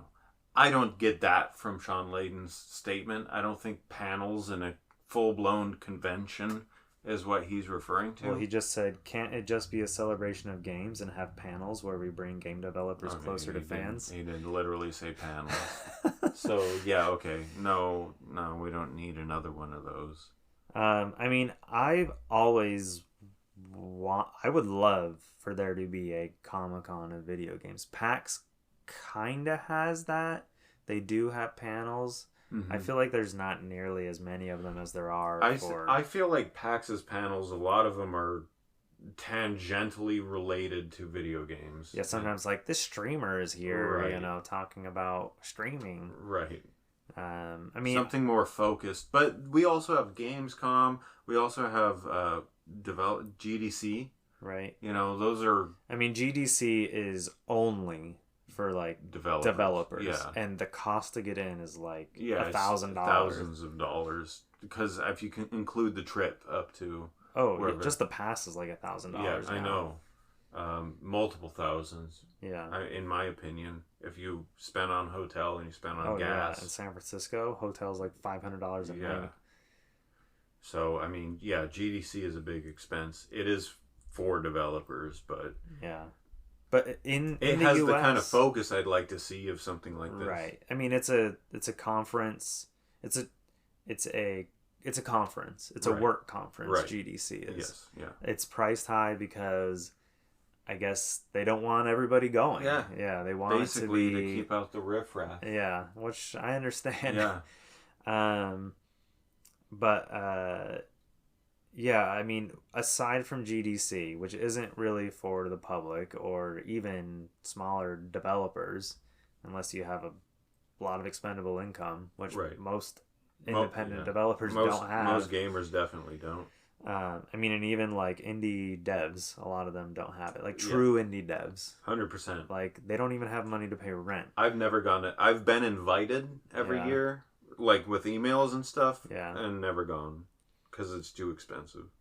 So that leaves now the United States basically without a big games conference. I really don't count PAX. Now that I think about it, I've even been offered discounts on the ticket price and still haven't gone. I mean, PAX is more low key. Yeah. Than like it's really not a place where announcements happen. I would be open to going to PAX next year if you were. Let's go. Let's go. All right, that's a development. So, yeah, nobody knew at the time that the 25th E3 in 2019 would be the final in-person E3. Mm-hmm. So we can only wonder, would E3 have found a way to evolve? Was turning the event into a fan event the right path? We'll never know. Yeah. It's over. It's done. Yeah. It went out with... E3 2019 was a great year. Yeah. It was a good year. Oh, yeah. So it's like E3 2019 wasn't really a whimper. It didn't feel lacking. It didn't feel like a mall that's going out of business. Even though Sony wasn't there, we were plenty busy. Yeah. 100%. Yeah. All 4 halls were filled. Yeah. And of the LA Convention Center, and it didn't feel like anything was going away. It felt like this is lively. When you walk into a mall that's going out of business and one of every 3 booths are closed down, something's off. But this didn't feel like that. So, what can where's the ESA to blame here? I mean, ultimately their indecisiveness on how to handle it, what to do, the sort of like, we're going to invite fans, but we're not going to tell our partners we're going to do that. And now our partners are like, well, is this a fan show? Right. Is this a trade conference? Right. Like, it just doesn't... Is this for the industry? You can't just take an industry event that's exclusive for the media and developers and publishers, manufacturers, etc., vendors, and just turn it into a public event. Right. Like, and not expect something to, pop. Exactly. Something's going to go wrong there. The people who were exhibiting there were exhibiting for the industry. Yes. They weren't exhibiting for fans. Like, I remember I played a certain demo. I think it was the original Mario Maker demo at the Nintendo booth. And because I had an industry badge, the lady was like, "Oh, you get to play as long as you like." Mm-hmm. It was like, "Oh, if you have the gamer badge, it's like 10 minutes or something like that." Yeah. But she was like, "You can go as long as you'd like." Right. So the intentions and the direction of the ESA was different from those showcasing their games. And that's crazy. Like, that doesn't work as from a direction standpoint. Yep. I mean, the partners at the ESA's partners at E3 were just beginning to realize that their money was either better spent elsewhere or just not at all. There are more like financially incentive ways of marketing to the public than doing a trade show like E3. Yeah. That was expensive, and that was what that got you was marketing to the media and the industry. It was like E3, like you said at the beginning of the episode, E3 spun off of CES. Yep. Which is a tech trade show. Yep. And yeah, like bringing in the gamer passes is the opposite. Yeah. But at the same time, I mean, maybe they did need to turn E3 into that kind of a show. Yeah, they needed to do something because trying to like make it happen alongside, like, what was the plan, to just slowly sell more and more gamer passes and then just like have the industry side kind of go away? Right. Like, was that their plan? I think they were trying to maybe bring the two together. Yeah. And maybe have a show that would have been unique if it were to work out, but like having the public alongside the industry. Yeah. But that's not going to work out. Like, thinking about it for 2 seconds will tell you that that's just not. There's conflict of interest between the public and the industry. Yeah. Like. And then I'm sure some of the people were like, well, we can't have, our VIPs walking around with, Yeah, we can't have Shigeru Miyamoto just walking through, with, the general public. Taylor's going to find him. Taylor's going to ask for a signature. All the freaking streamers and stuff are going to find him. Oh, I'm here with Shigeru Miyamoto. All the Instagrammers and stuff, All right, so now that we've examined why E3's dead. Yeah, looking back, like, I'm glad we went through this because I can see some things that I didn't see before. Okay. We all learned something today. Yeah, it makes a lot of sense now why this didn't work out. What they should have done, and I guess I'm going to contradict Sean Layden here, in my opinion, was just have... Honestly, their online ambitions might have been their best route. If they really did want to, like, take all their focus, all their investment, put it into an online experience, like, I'm talking bigger than Twitch. Mm-hmm. Like, like, this is E3. Maybe it's the whole month of June. I don't know. But have it just be an online experience. That is the only way you can have your streamers and your general public participating alongside industry. Well, here's something we know that they were going to do in 2020. So if the E3 in 2020 would have gone off, I think 2 of the days were going to be, I think they were going to put it into a 4-day event or something like that. Mm-hmm. I think 1 or 2 of the days were going to be industry only, the whole entire day. Yeah. And then the last day or the second to last day, I can't remember exactly, were going to be everyone. You're right. So essentially they could have had the kind of normal E3 where it's just industry people, get all the major announcements, all the interviews out of the way, and then you let the people who bought, public tickets come in. All the VIPs and everybody important's already gone away from the show floor. Right. And then since you already have the demo set up, then let the public get involved. And their structure with that indicates to me that they were kind of trying to do a side-by-side thing while also noticing the limitations. Right, like 2 events in one, basically. Right. Yeah. And I mean, I remember I was so excited when they said, "Oh, we're gonna do industry only days this year." Yeah. I was like, finally, because they used to send feedback forms. Yeah. And every year I would be like, we need industry only days. Let's talk about the feedback factor of E3 for a minute. I feel like they did listen. It's not like they didn't listen. Mm-hmm. They did try to hear as best they could what people thought. Because the first year they let gamers in. Yeah. I put on the feedback, we need industry only days. And so what did they do the next year? They gave industry only hours. Yeah. So it was helpful, but it still wasn't enough. It's not nothing. I mean, you if it's industry only, you can get for 3 hours. You can do a lot in 3 hours. Yeah. If it's like, and especially if it's first thing in the morning. Yeah. Meaning that like a lot of other people aren't there yet. Right. So you can accomplish a lot, but to have a whole day just for industry, that would have made a huge difference. I think the ESA was trying to balance, we need numbers and we need sales revenue, but we also want the spirit of the event, right? You know, and that's it's like all the gamer passes, the people who have been dreaming about attending E3, right? I get it, and I'm gonna say something else. I'm gonna say there was a fourth contributor here, okay, and that was just the takeover of the internet over physical media. Like, I think that's when this ramp downward slide started, because when you don't need magazines, you don't need the journalist as much. They were in that situation, and where they had to figure all this out because of just that shift. Yeah. You know, and that, you know, it's unfortunate that we can't have like big in-person events anymore. Yeah. It just seems to be that's the way things are going. Well, I mean, there's still Tokyo Game Show. But we're going to have VR in the future, so ooh. There's still Gamescom. So, I mean, they are doing big video game events around the world. Right. There's just not one in North America anymore. Yeah. I mean, now the closest thing we have is the Game Awards.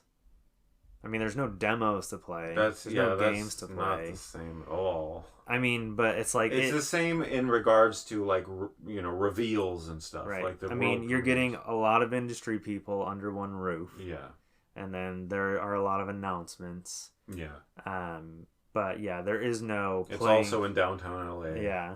So it kind of has that a little bit. Now we should mention that the creator of the Game Awards, Jeff Keighley, has been hosting an event during the summer, basically right around the same time that E3 has normally been, since 2020, called Summer Games Fest.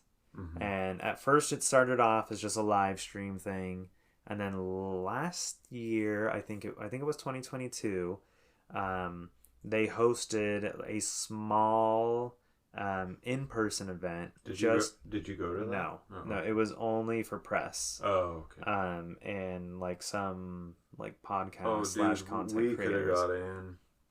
We could have got in if we wanted. Well, I am theorizing that Jeff has ambitions. Yeah. To maybe get a more physical presence. Maybe one day rent out the smaller hall at the convention center. You know, that kind of a thing. I think he's looking at his legacy towards... he's looking at the long... Yeah. Yeah. So, I mean, maybe on the horizon, we do have something. I will say that so far, Summer Games Fest has kind of been, a mixed bag. So, I mean, I think there's potential for something exciting to happen there. So, did the Game Awards sort of replace Summer Games Fest, or are they going on... No, so basically Summer Games Fest is like just another project he's doing. Okay. So yeah, Summer Games Fest was earlier this year. Okay. It did have a small in-person component, but it was very small, invited influencers and journalists only. You bet. But I mean, he has hinted that he would like to, find ways to get more people involved. So if anyone can seemingly unite the industry these days... It does seem like it's Jeff. He seems to, I mean, like, credit to the guy. He seems to have, like, maybe foreseen this and started getting his ducks in line. You're absolutely right. And I'll be on Team Jeff when it comes to that. He was actually part of E3. Do you remember they started doing something, I think in like 2017, 2018, maybe 2016 too, called E3 Coliseum. Mm. It was over at LA Live in the Nokia Theater, the smaller Nokia Theater. Which is now the what? I think it's called the Novo or something right, like that. Yeah. And they would do like live interviews with like famous devs, and there'd be like Hollywood people there too, like conversations. I don't between remember. creators. You said EA Coliseum? E3 Coliseum. Right, E3. So it was like an official thing that he was doing with E3. Right. And then it was either in 2018 or 2019 that he stopped, and they had announced that they had like split ways with each other. Like, is this the thing that our friend got into with Microsoft? He got like a free Xbox or something? No. That what Microsoft had a thing called FanFest that happened prior to E3. Okay. So this was just there's so many events going on. Yeah, I know. There's so much happening during E3. And that like goes back to the like insanity and just like magical, just crazy off-site meetups at bars with certain developers and publishers and stuff, and looking at games and stuff. I remember going to like we're about to get into our memories here. I'm sorry. Let's jump into some personal memories of E3. Now, before we talk about us actually attending the show, and we've kind of already touched on it prior, but I mean, we used to read about E3, from the late 90s to the early 2000s. E3, I mean, they were just these little square images in magazines. Yeah, they were. And it's like you would pore over them, look at every little dot on the page. Oh, you would go buy magazines at the store that you weren't subscribed to, just for the E3 issue. Yeah. Or you'd go to Barnes & Noble and flip through them all. And not spend any money. That's what you would do. But, they would, I didn't have money to buy every magazine. But then I noticed some magazines, they'd put them in, like, those poly bags. Mm-hmm. So you had to buy them. Yeah. And those poly bags had, like, E3 printed on them and stuff. Yeah, so it's like, oh, man. I remember, do you remember the... I think it was it Game Pro? Yeah, something like that. It was like one of the big magazines that wasn't Game Informer. I think it was Game Pro. Yeah. They did a special when Twilight Princess was coming out. They did a special issue where the poly bag was completely black and it just had a gold Triforce on it. Yeah. And it just said like Game Pro on it. Yeah. And I remember I was obsessed with it. I bought two. One to keep sealed and then one to actually open up and read. Right.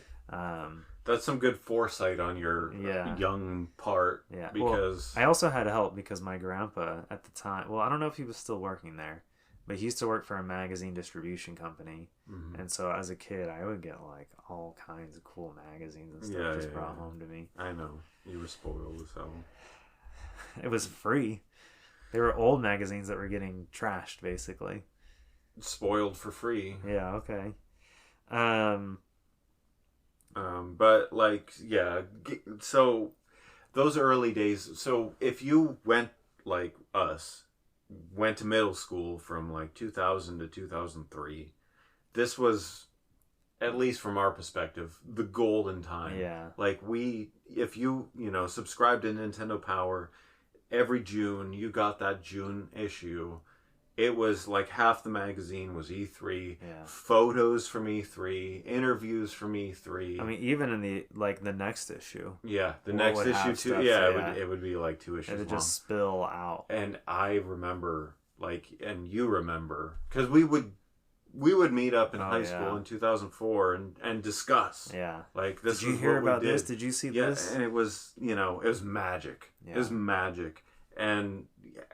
The Nintendo Power editors and writers and stuff would have interviews with different developers of different big games. And just the envy you would have for the people that could attend. It was like, this is where you felt like Bill and Ted. Like, you wanted to, like, this is where you wanted to be. Yeah. And this is where you were at. And you were just idolizing. So what we're going to talk about, because we had such envy for the show and that we wanted to go, for the people that attended, and because we wanted to go, we decided that we were going to sneak in to E3. Yeah. So post high school, you had moved away, but you came back down to Southern California to visit for the first time since you moved, I believe. Back in 2009. 2009. And we decided...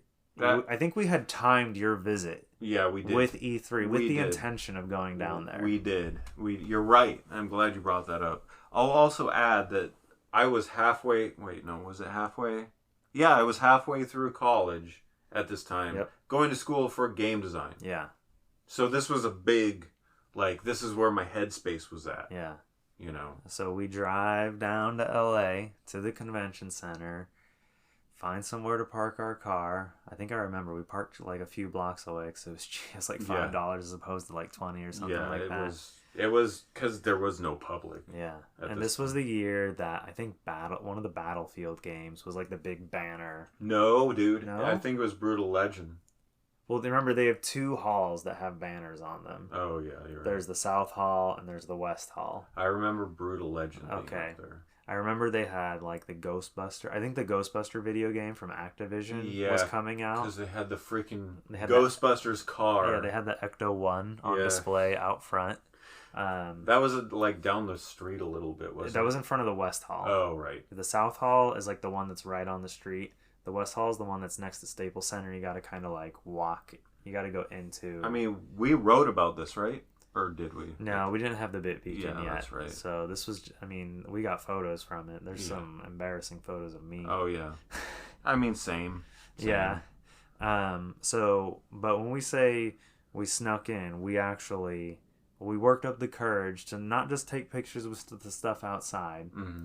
We said, we're going to go in. I worked up the courage. I'm going to take credit because I remember how reluctant you were. Well, you did not want. I don't want my name on some list. Right? I don't. Yeah, and you were.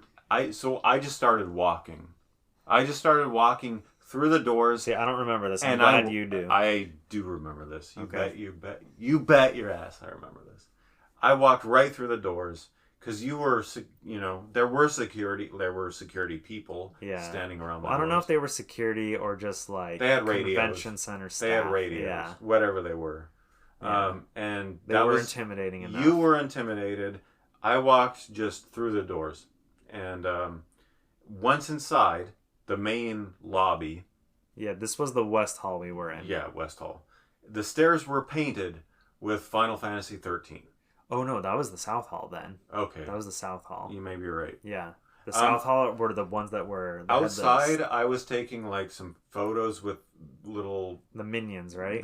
No, they were rabbits. Oh, they were rabbits. That's right. I always get minions and rabbits mixed up. I know. The same they're thing the same in my head. damn thing. You know what's crazy? They really are. Rabbids came first. Yeah. And then minions are just, like, a clone. Yeah, of rabbids. It's crazy. There is the same behavior. Yeah, like the gibberish language. The whole concept is the same. Yeah. I don't know how Ubisoft never sued DreamWorks. Yeah. Maybe DreamWorks is paying Ubisoft. But maybe. We don't know about it. Yeah. But anyways, so we got inside. The stairs were painted. Illumination, not DreamWorks. Yeah. Okay, my bad. I want to be accurate. All right. The stairs were painted with Final Fantasy 13, the whole title art. They were painted white, and you're like, we got in the lobby. You finally followed me in after I already went in. Well, I saw you'd made it, so I was like, all right. So you're like, okay. If Rick can make it, I can make it. And then you're like, oh man, this is crazy. Yeah. This is crazy. We thought we were in. Yeah, we were in. I mean, okay, so if you don't know the LA Convention Center, you go through the outside doors, you go up the stairs, and then there's another set of doors. Yeah. And this second set of doors is the doors that actually takes you to where... This is the actual show floor. Yeah, where the demos... Right. Where they're checking your badge. But I believe that we were in a place where we weren't supposed to. You're right. At this point. There was no intention for the public to be in there. Right, correct. And there were vendors, and there were some demos. And there was some stuff in that area. In that basic lobby. Along with a lot of art and illustrations and big posters, etc. on the walls. And the merch booth. And the merch booth. Yes. So those were mostly down the hallways, like around the hall, And we did buy some stuff. We bought merch. We bought merch. That's proof that we got in. God, I don't know. I have a photo of me wearing my E3 2009 shirt, but I have no idea where that shirt is.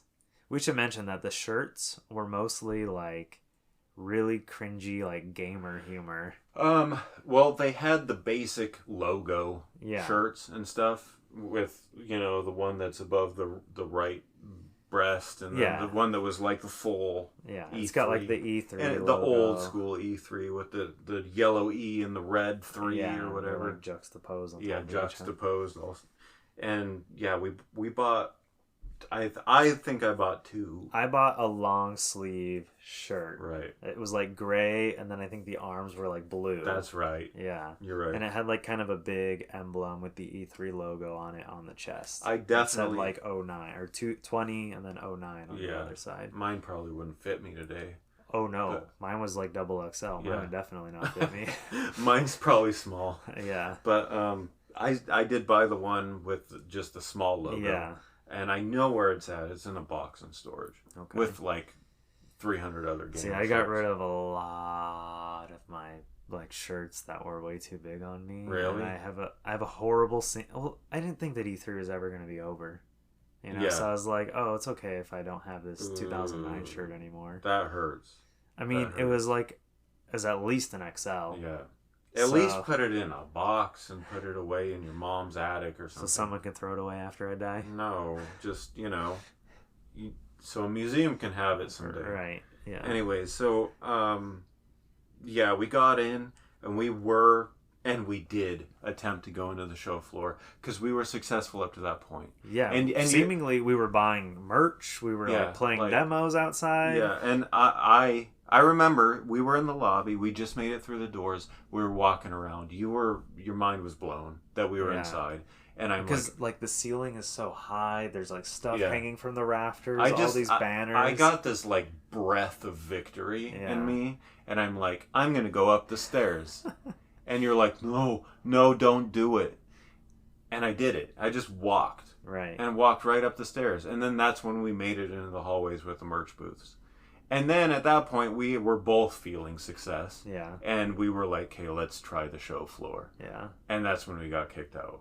Well, I don't think we got formally kicked out. We didn't get formally kicked out. We just got turned away. Yeah, like, sorry, you need a badge. Yeah, and that's when we knew our journey was kind of over. Now, we did hang out. I remember we had a special sighting of 2 very famous individuals from the world of gaming. I remember a dude dressed in a Mario costume and a Sonic costume. That's who I'm talking about. Okay, all right. We saw Mario and Sonic.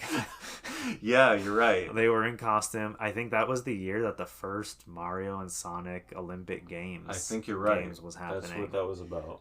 So yeah. And we're talking like Disneyland, like costumes, full size, not like your Halloween, your Spirit of Halloween, right? Costumes, like Mickey Mouse costume, like that high level quality of costume. And they're like waving at everyone. Yeah, they're taking pictures, doing the Disney dance. The Disney dance. Everybody do the Disney dance. Like hugging kids. Yeah.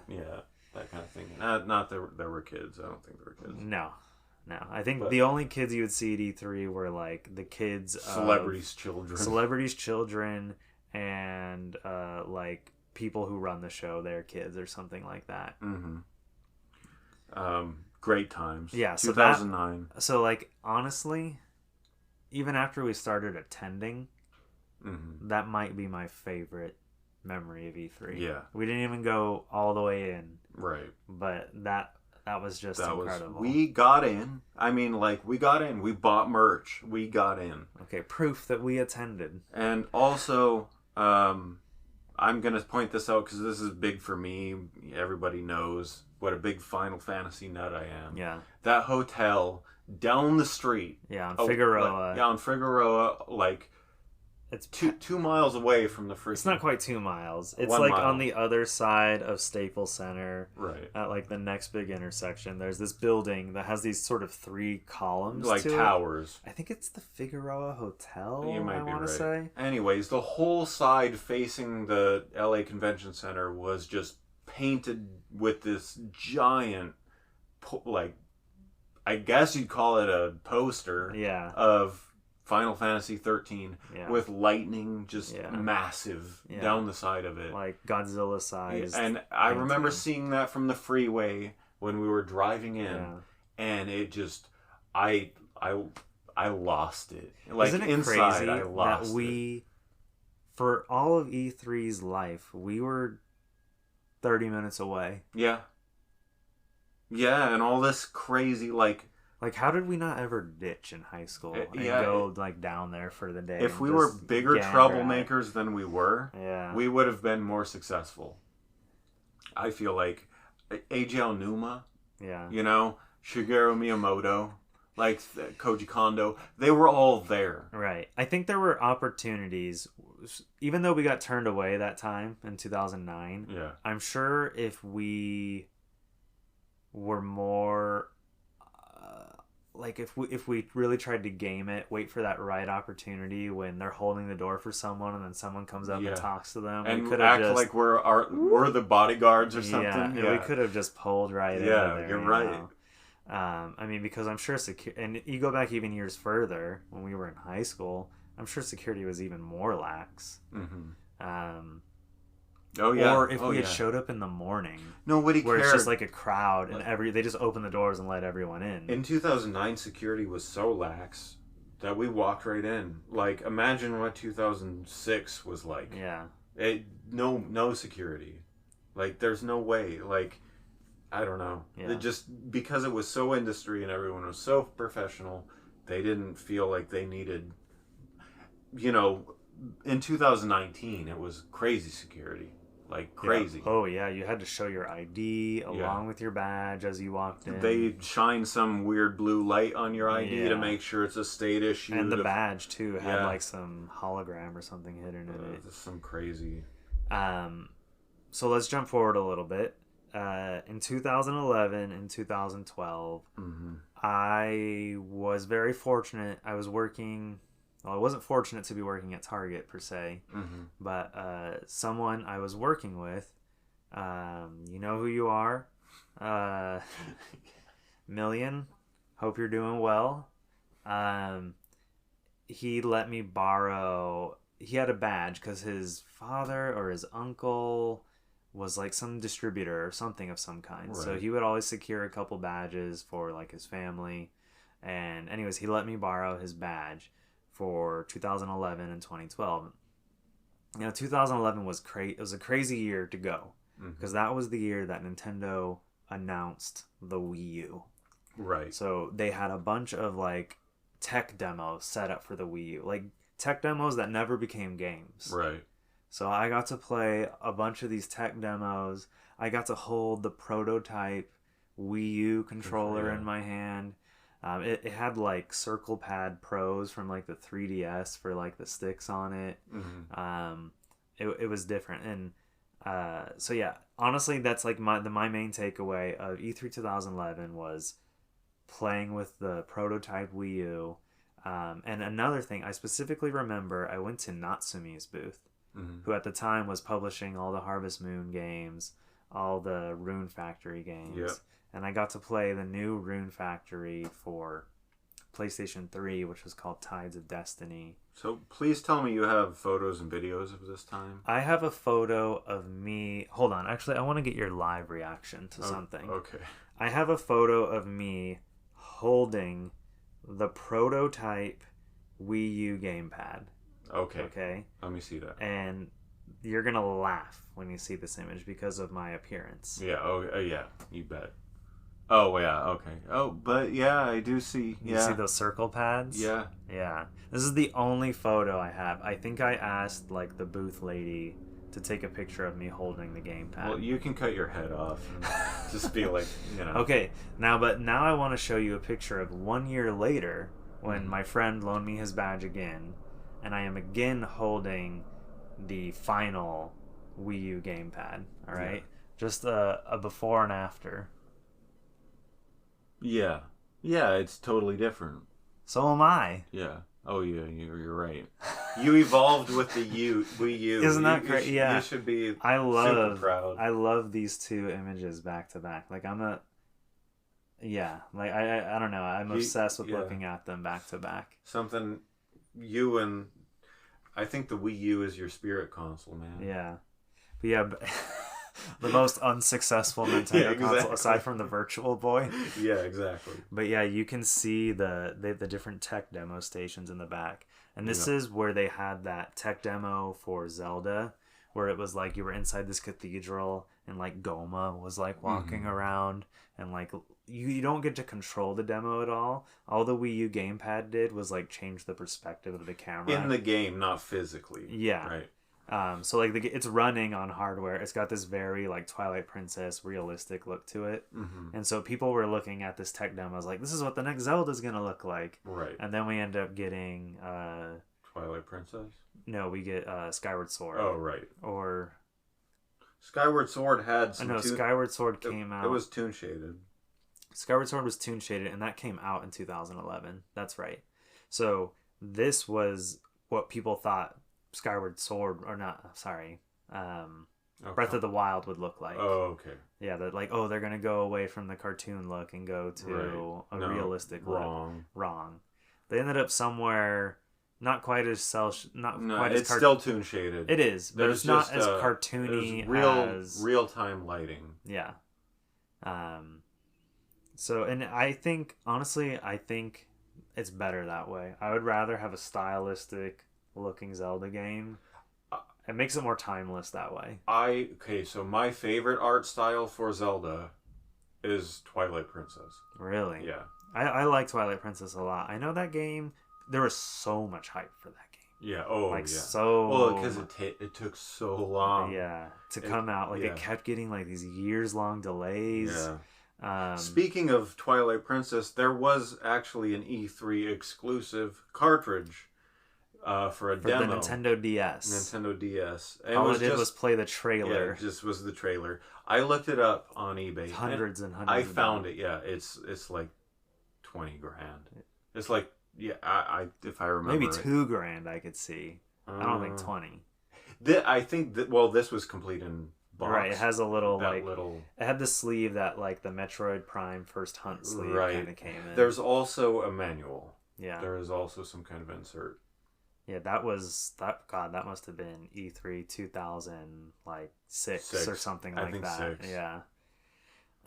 So yeah, in 2011, 2012, I got to attend. It was really fun. 2012, the Wii U, again, all I can really remember about 2012 is I went to the Nintendo booth. They were demoing all the Nintendo Land games, which was that pre-built software that came with the Wii U. Yep. And they would give you a little badge holder that you could clip to your badge. And as you played each of the different demos for the games featured in Nintendo Land, you would get like a special pin. And you could like put it into the badge holder. And then at the end, you would have like a complete collection of all the pins. Mm-hmm. So I've got that somewhere. Yeah. Buried in my box. That'll go to a museum someday, or so I'm told. Right. And then I also remember Spyro the Skylanders amiibo like things were coming out. They predate amiibo. Mm-hmm. And I went and played the demo, and I got this chrome Spyro figure. Like they gave like E3 exclusive, you can only get this here. Yeah, I remember this. And I ended up selling it for $100 on eBay because I was a broke Target / college Imagine student. That now. Maybe worth more, maybe worth less, because Skylanders crashed hard. Yeah. Gotcha. But then, yeah, in 2015, Richard has a game. Yeah. Richard has a studio. Ravenheart has a game. Sorry, Ravenheart. Excuse me. So in May 10th, 2015, I started development on Seraphim. 2014. That was 2014? Yeah. Okay, we go to E3 in 2015. That's right. Oh, boy. It's going to be 10 years next year. Yeah, let's not think about that. All right. So, 2015, we got in under my studio. So we have badges that say our name, Studio Ravenheart. Yeah. Riff on this for a second, because I want to read something, but I want you to... So I started the game. I worked on the game. It was originally going to be mobile, iOS, and Android. And then Taylor introduced me to PlayStation Mobile. Actually, you introduced me on to PlayStation Mobile when I was working on a prior project. Right. So I was already familiar with that. And this was toward the end of PlayStation Mobile's development life cycle, but not quite announced or anything that PlayStation Mobile was falling, to the wayside. So my ambition was to release it on PlayStation Mobile, which I did, which was this whole, endeavor of mine. And then we ended up getting into E3 because we're now a game development studio, or I was. And well, you had some support. Yeah, that's how I get in. Well, every game developer has some support, right? So, well, I mean, I'm just saying that, like, I was a member of the team. Right. Sure. You're executive witness. Executive witness. Okay. So I wrote this really touching tribute in 2015. So here's my badge. Yep. 2015. Taylor name Studio Ravenheart. Yeah. Thanks for doxing me, bro. Putting my last name out there. I'm sorry, you did it. No, you did it. You said it. We can bleep it if you want. All right. Anyway, so I said some time ago when I was in elementary school, I read about this magical expo in Los Angeles called E3. All the latest games and hardware on display just waiting to be played. Games that wouldn't be released for a year or two. It seemed too good to be true, but it was real. Every time June rolled around, I would open up and pore over the latest issues of Nintendo Power and EGM. Oh, that's what it was. Yeah. Oh no, EGM was Game Crazies, Hollywood Videos, Game Crazies. Okay. That was their magazine. I would tell myself one day I would make it there, all while thinking it was impossible. It wasn't hard to find others who shared my excitement, but as the years went by, people came and went. However, in high school, I met one of my closest friends still to this day. He was full of ideas for game projects and beyond. He still is. Finally, I met somebody who shared the same enthusiasm I do for this industry. We told ourselves that we would make it into E3 one day together. We would try, but it was never enough. Sometimes we would sit out in front of the convention center and imagine what it was like to be there. But this year it was different. This year we fulfilled a childhood dream and a promise we made to ourselves. I'm proud to be attending E3 this year as a member of my friend's ambitious team. We may be few in number, but I can't wait to help share his vision and creativity with people. Seraphim is going to blow people away once it's finished. May the memories and connections we make this week last us a lifetime and bring good fortune upon us. Have a great E3, everybody. Wow. Yeah, I don't think you ever read that. I never did. That's sounding like a love letter there, dude, a little bit. Yeah, well, I mean, that's how I felt. Yeah.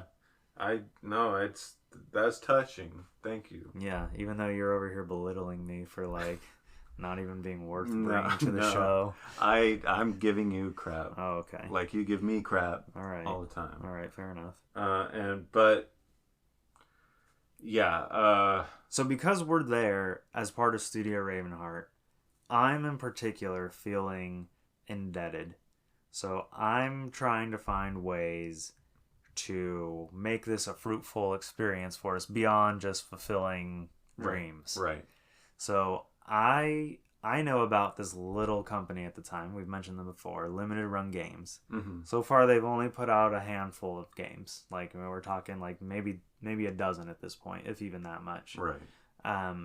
And I reach out to one. I know that the two lead guys behind Limited Run are at the show. Yep. And so I at one of them or both of them. Let's describe what Limited Run is at this point. They're not what they are today. No. They are a small team. Boutique.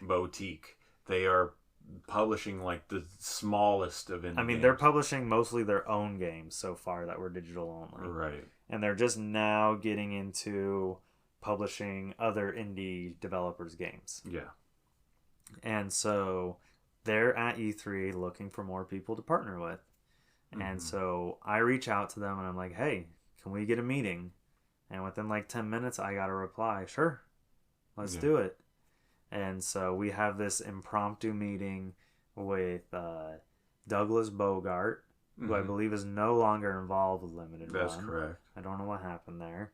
I know they were like the best of friends since like junior high. Yeah, I don't even know if it was a falling out at this point of the founders. It could have just been shareholders and stuff at this point because Limited Run's just exploded. Yeah, they sold out to Embracer. Yeah.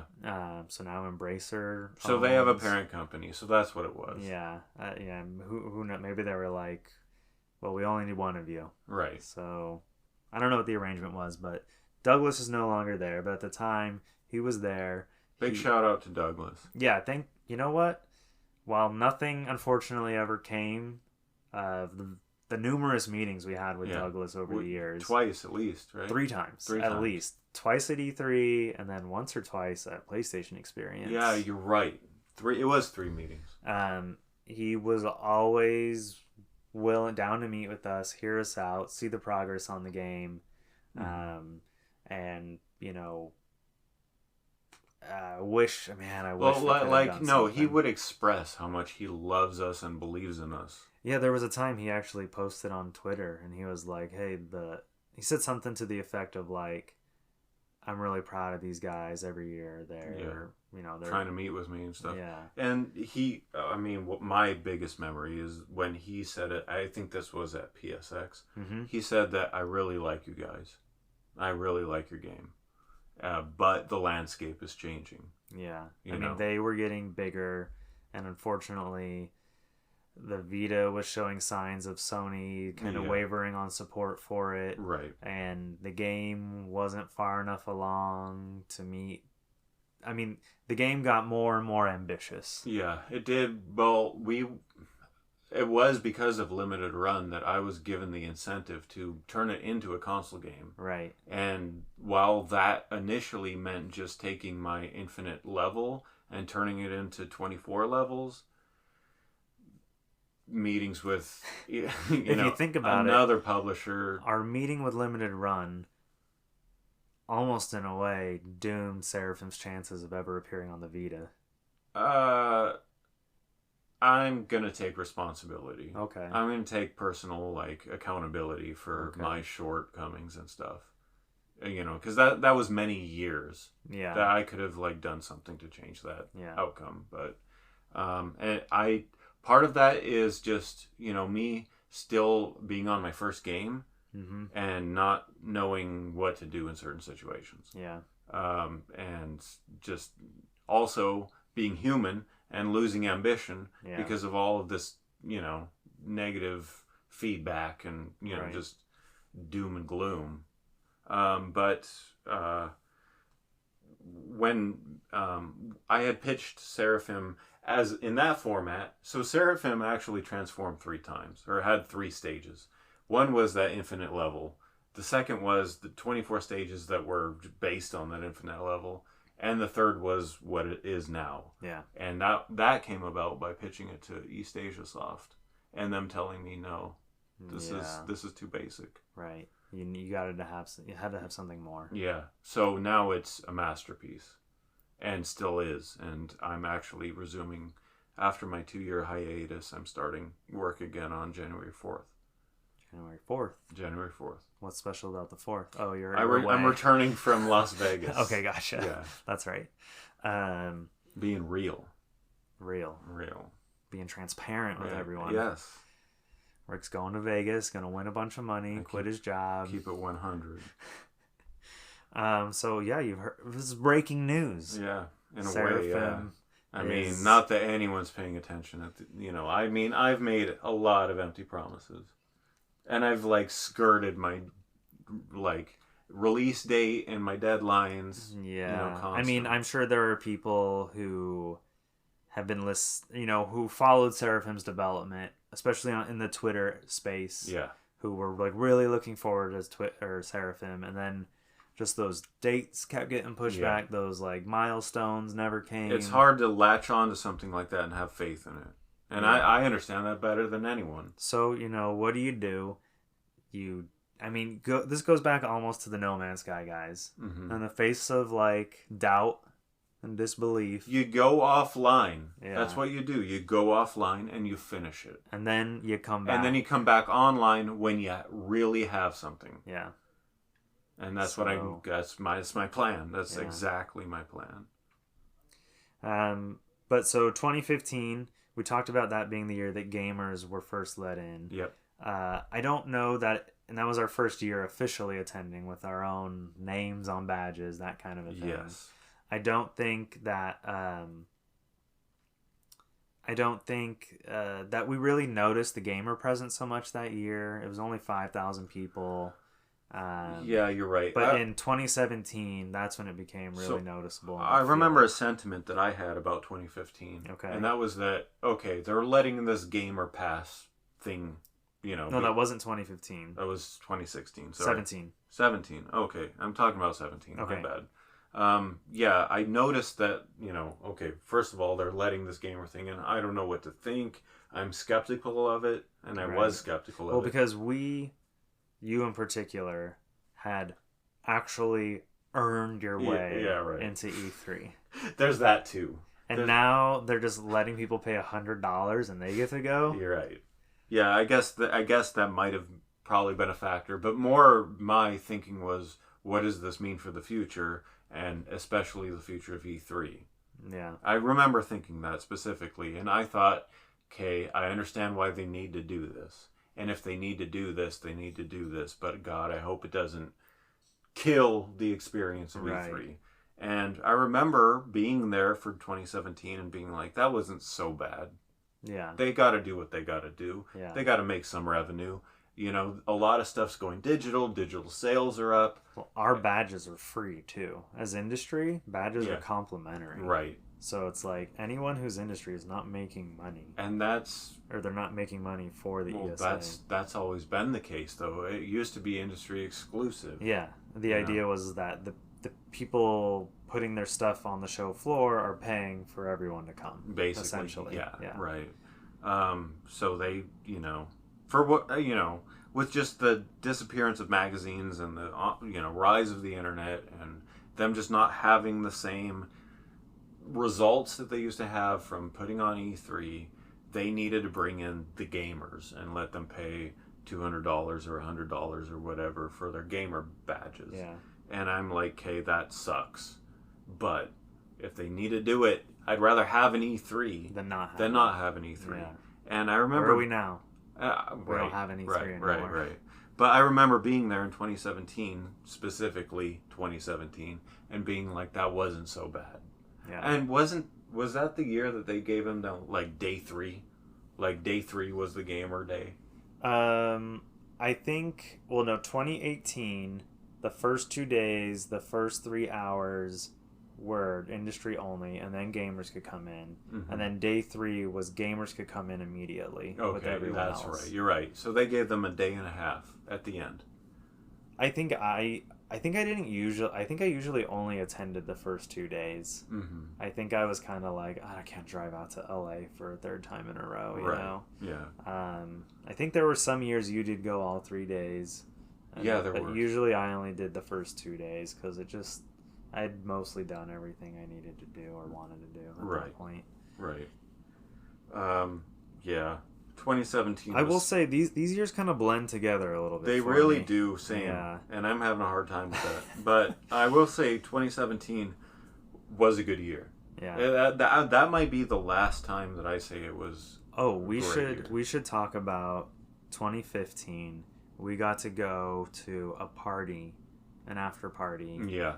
That was 2015, right? Yeah, that was the Chart Boost. Chart Boost. So if you don't know what Chart Boost is, I'll explain. They're a mobile platform for ads, mobile ads, and they have their own API that you integrate into your mobile game to display interstitial ads as well as banner ads. And originally Seraphim was a mobile game. Yeah, and incorporated Chart Boost as well as AdMob and maybe someone else.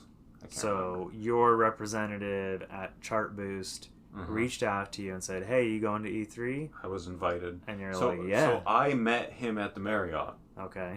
I had a drink with him at he reached out to me and said, "I want to meet with you personally," and we had a one-on-one meeting at the bar at the Marriott. Mm-hmm. And after that, we had an after party at a secret bowling alley. There's a bowling alley in LA Live. Yeah. I can't remember what it's called. I think it's like upstairs of like a restaurant or something yeah, like that. It's above the restaurants, kind of near where the theater is. But I felt, man, the feeling of being on a business meeting. Yeah. I got to go to that with you. You were at the Marriott with me? Not at the Marriott. I was at the bowling. Oh, no, the bowling thing, yeah. I'm just talking about, like, the lunch thing. That just, for me, in my situation, that felt like, oh, man, I've made it. Yeah. I have in business meetings at E3, you know, even though it was Chart Boost. Right. You know. Still. I mean, we had met with Limited Run that year. Yeah. You met with Chart Boost. I mean, like, that was like a... I remember I had my briefcase and like I felt big, man. I felt like I'm doing the right thing. Yeah, and you were. But let's talk about this party real quick, because I think it's the only real example of a true invite-only E3 party that we went to. We had that Mad Cats thing or something. Yeah, that was bad. No, we don't talk about that. That was junk. Yeah, we went to some sussy. Yeah, I keep getting invited to that though. I think that's. Oh yeah, I unsubscribed from that. I was like, I don't even go to that anymore. I went once and that was rough. Like they expected people to start dancing. It was like so awkward. Is this hype thing? Yeah. It wasn't even game related. Okay, so let's talk about the Chart Boost party though. Yeah. Open bar, open food. Yeah. There's merch. Like we got Chart Boost t-shirts, water bottles. Got handed this stuff. Yeah. At the door. Like a goodie bag. At like, the here door, you go. Yeah. I think I still have the Chart Boost. It was like it had Chart Boost in green. I wore my Chart Boost shirt this week. I wear it like at least once a month. That's hilarious. Yeah. Just because the memory. And then at the bowling alley, I remember like our rep like talking business with us, like, you know, what the plan is. Oh, we got this great new thing, you know, it's gonna make you a lot of money. Yeah. And I mean, well, we had just had a meeting with Limited Run. Yeah, and I think we kind of knew that we were like phasing out the mobile initiative, but we're still gonna go to this party. Yeah. Oh yeah. That's crazy. Who's your rep's name? Let's give a shout out to your rep. I don't remember his name. Oh, okay. I can look back in emails from R.I.P. to Chart Boost rep. Right. No, they're still around. I know Chart Boost is around. Yeah. I wonder if that guy's still there. Yeah, I don't know. Probably. It's called John. His business card said what? Evangelist. Oh, that's right. Yeah, we called him a Chart Boost evangelist. Yeah. Basically a sales rep. Right. Yeah. But that's cool. Yeah. I like that style. So yeah, that was fun. I remember they had like some like fried cheese thing specifically that I remember touching the bowling balls, and like people were touching the bowling balls and the food with like I don't remember the same that. hands. I remember the female bartender who was serving me drinks. I don't. Yeah, I do. Okay. But I do remember being at the bowling alley. Like there was like two segments. There was like the bar area, and then eventually we moved over to the bowling. The whole party kind of just moved into the bowling alley. Yeah. There was like a lounge with the bar, and then we went down the steps into the bowling alley. I remember being at the lane though, and talking to the guy next to me who was younger than me, and I'm like, "So what do you do?" And he explained to me that he just repurposes mobile games. Basically, like reskins, you know, etc. Is this where this connection came from? No. I know what you're thinking, and no. Oh, okay. We're not going to talk about that? In another episode. Okay, we'll talk about that someday. This other younger guy, I think he was a Middle Eastern immigrant, but fascinating to hear him do what he does, because that was a new concept to me at the time. I think it's just churn out a new game. Just replacing game assets with stuff on the asset stores, purchased art assets, and that's what he does. And he implements Chart Boost, and that's why he's at the party. And he apparently makes like a good living doing it.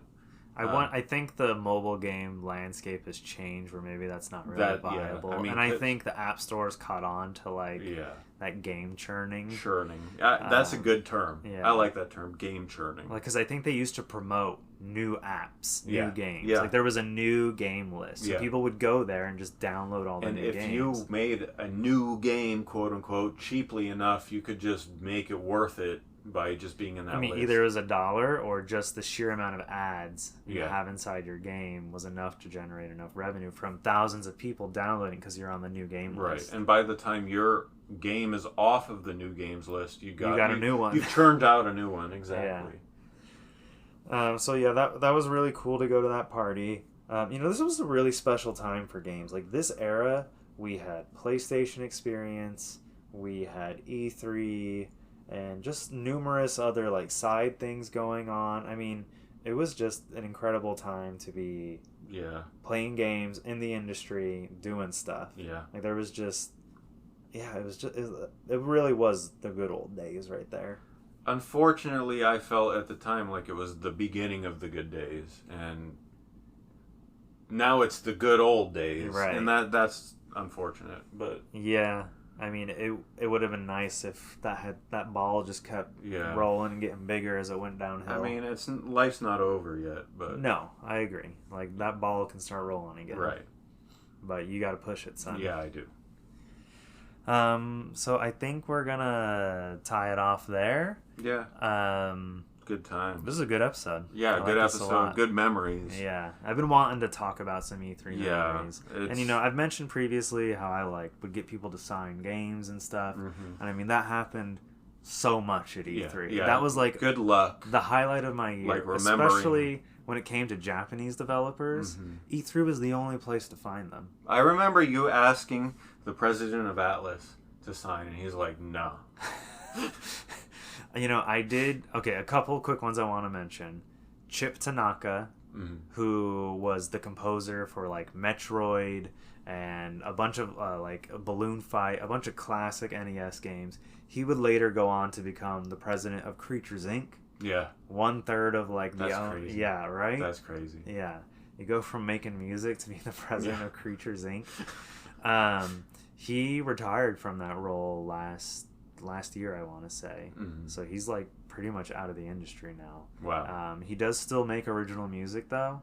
I bumped into him just walking in that like outdoor hallway where the food trucks and stuff were usually at. Mm-hmm. And I didn't have anything with me, but I was like, oh my God, Chip Tanaka? Yeah. I was like, because he has this like Mozart looking hair. Yeah, so it's like he's very recognizable.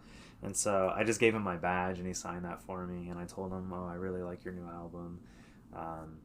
And so that was like really special to see him. One other one that was maybe a major highlight, I got the original Animal Crossing signed by the two creators of the series the same year. Mm-hmm. I had messaged, at the time, the director of the 3DS version of Animal Crossing, mm-hmm. Aya Kyogoku. I'm probably pronouncing her name wrong. I had I had sent her a tweet, and I was like, hey, would you be willing to meet me at E3 to sign my game? And she sent me a DM, mm-hmm. and she was like, she's like, where are you? Like, well, I was like inside the Nintendo booth on the first day of E3 2018 or 19, something like that. Mm-hmm. And I was like, I'm wearing this Donkey Kong looking Hawaiian shirt. Yeah. And I'm like, I'm in the booth right now. And she not only showed up, but she brought with her the actual like co-creator of Animal Crossing. Wow. So I had them sign my 3DS copy, but that year I also happened to bring my GameCube one, the original Animal Crossing for GameCube, and he signed that for me too. And then later in the day, I saw the other co-creator. His name is Eguchi, or I want to say it's Eguchi, Eguchi, mm-hmm. and he was up high at the Nintendo booth. Yeah. But he was like looking out over the booth, and I was at the bottom of the booth, and I just held up my cover of the game and waved at him. Wow. And he noticed me, he smiled, and then he came down the like velvet staircase that was like roped off and signed it for me. That's a memory right there. Yeah. So those two are like some major highlights right there for me. Yeah. But we really do got to wrap this episode up. Yeah. We're doing really good on time. Yeah, good. But we're going to say goodbye, and we'll see you next week. And transmission.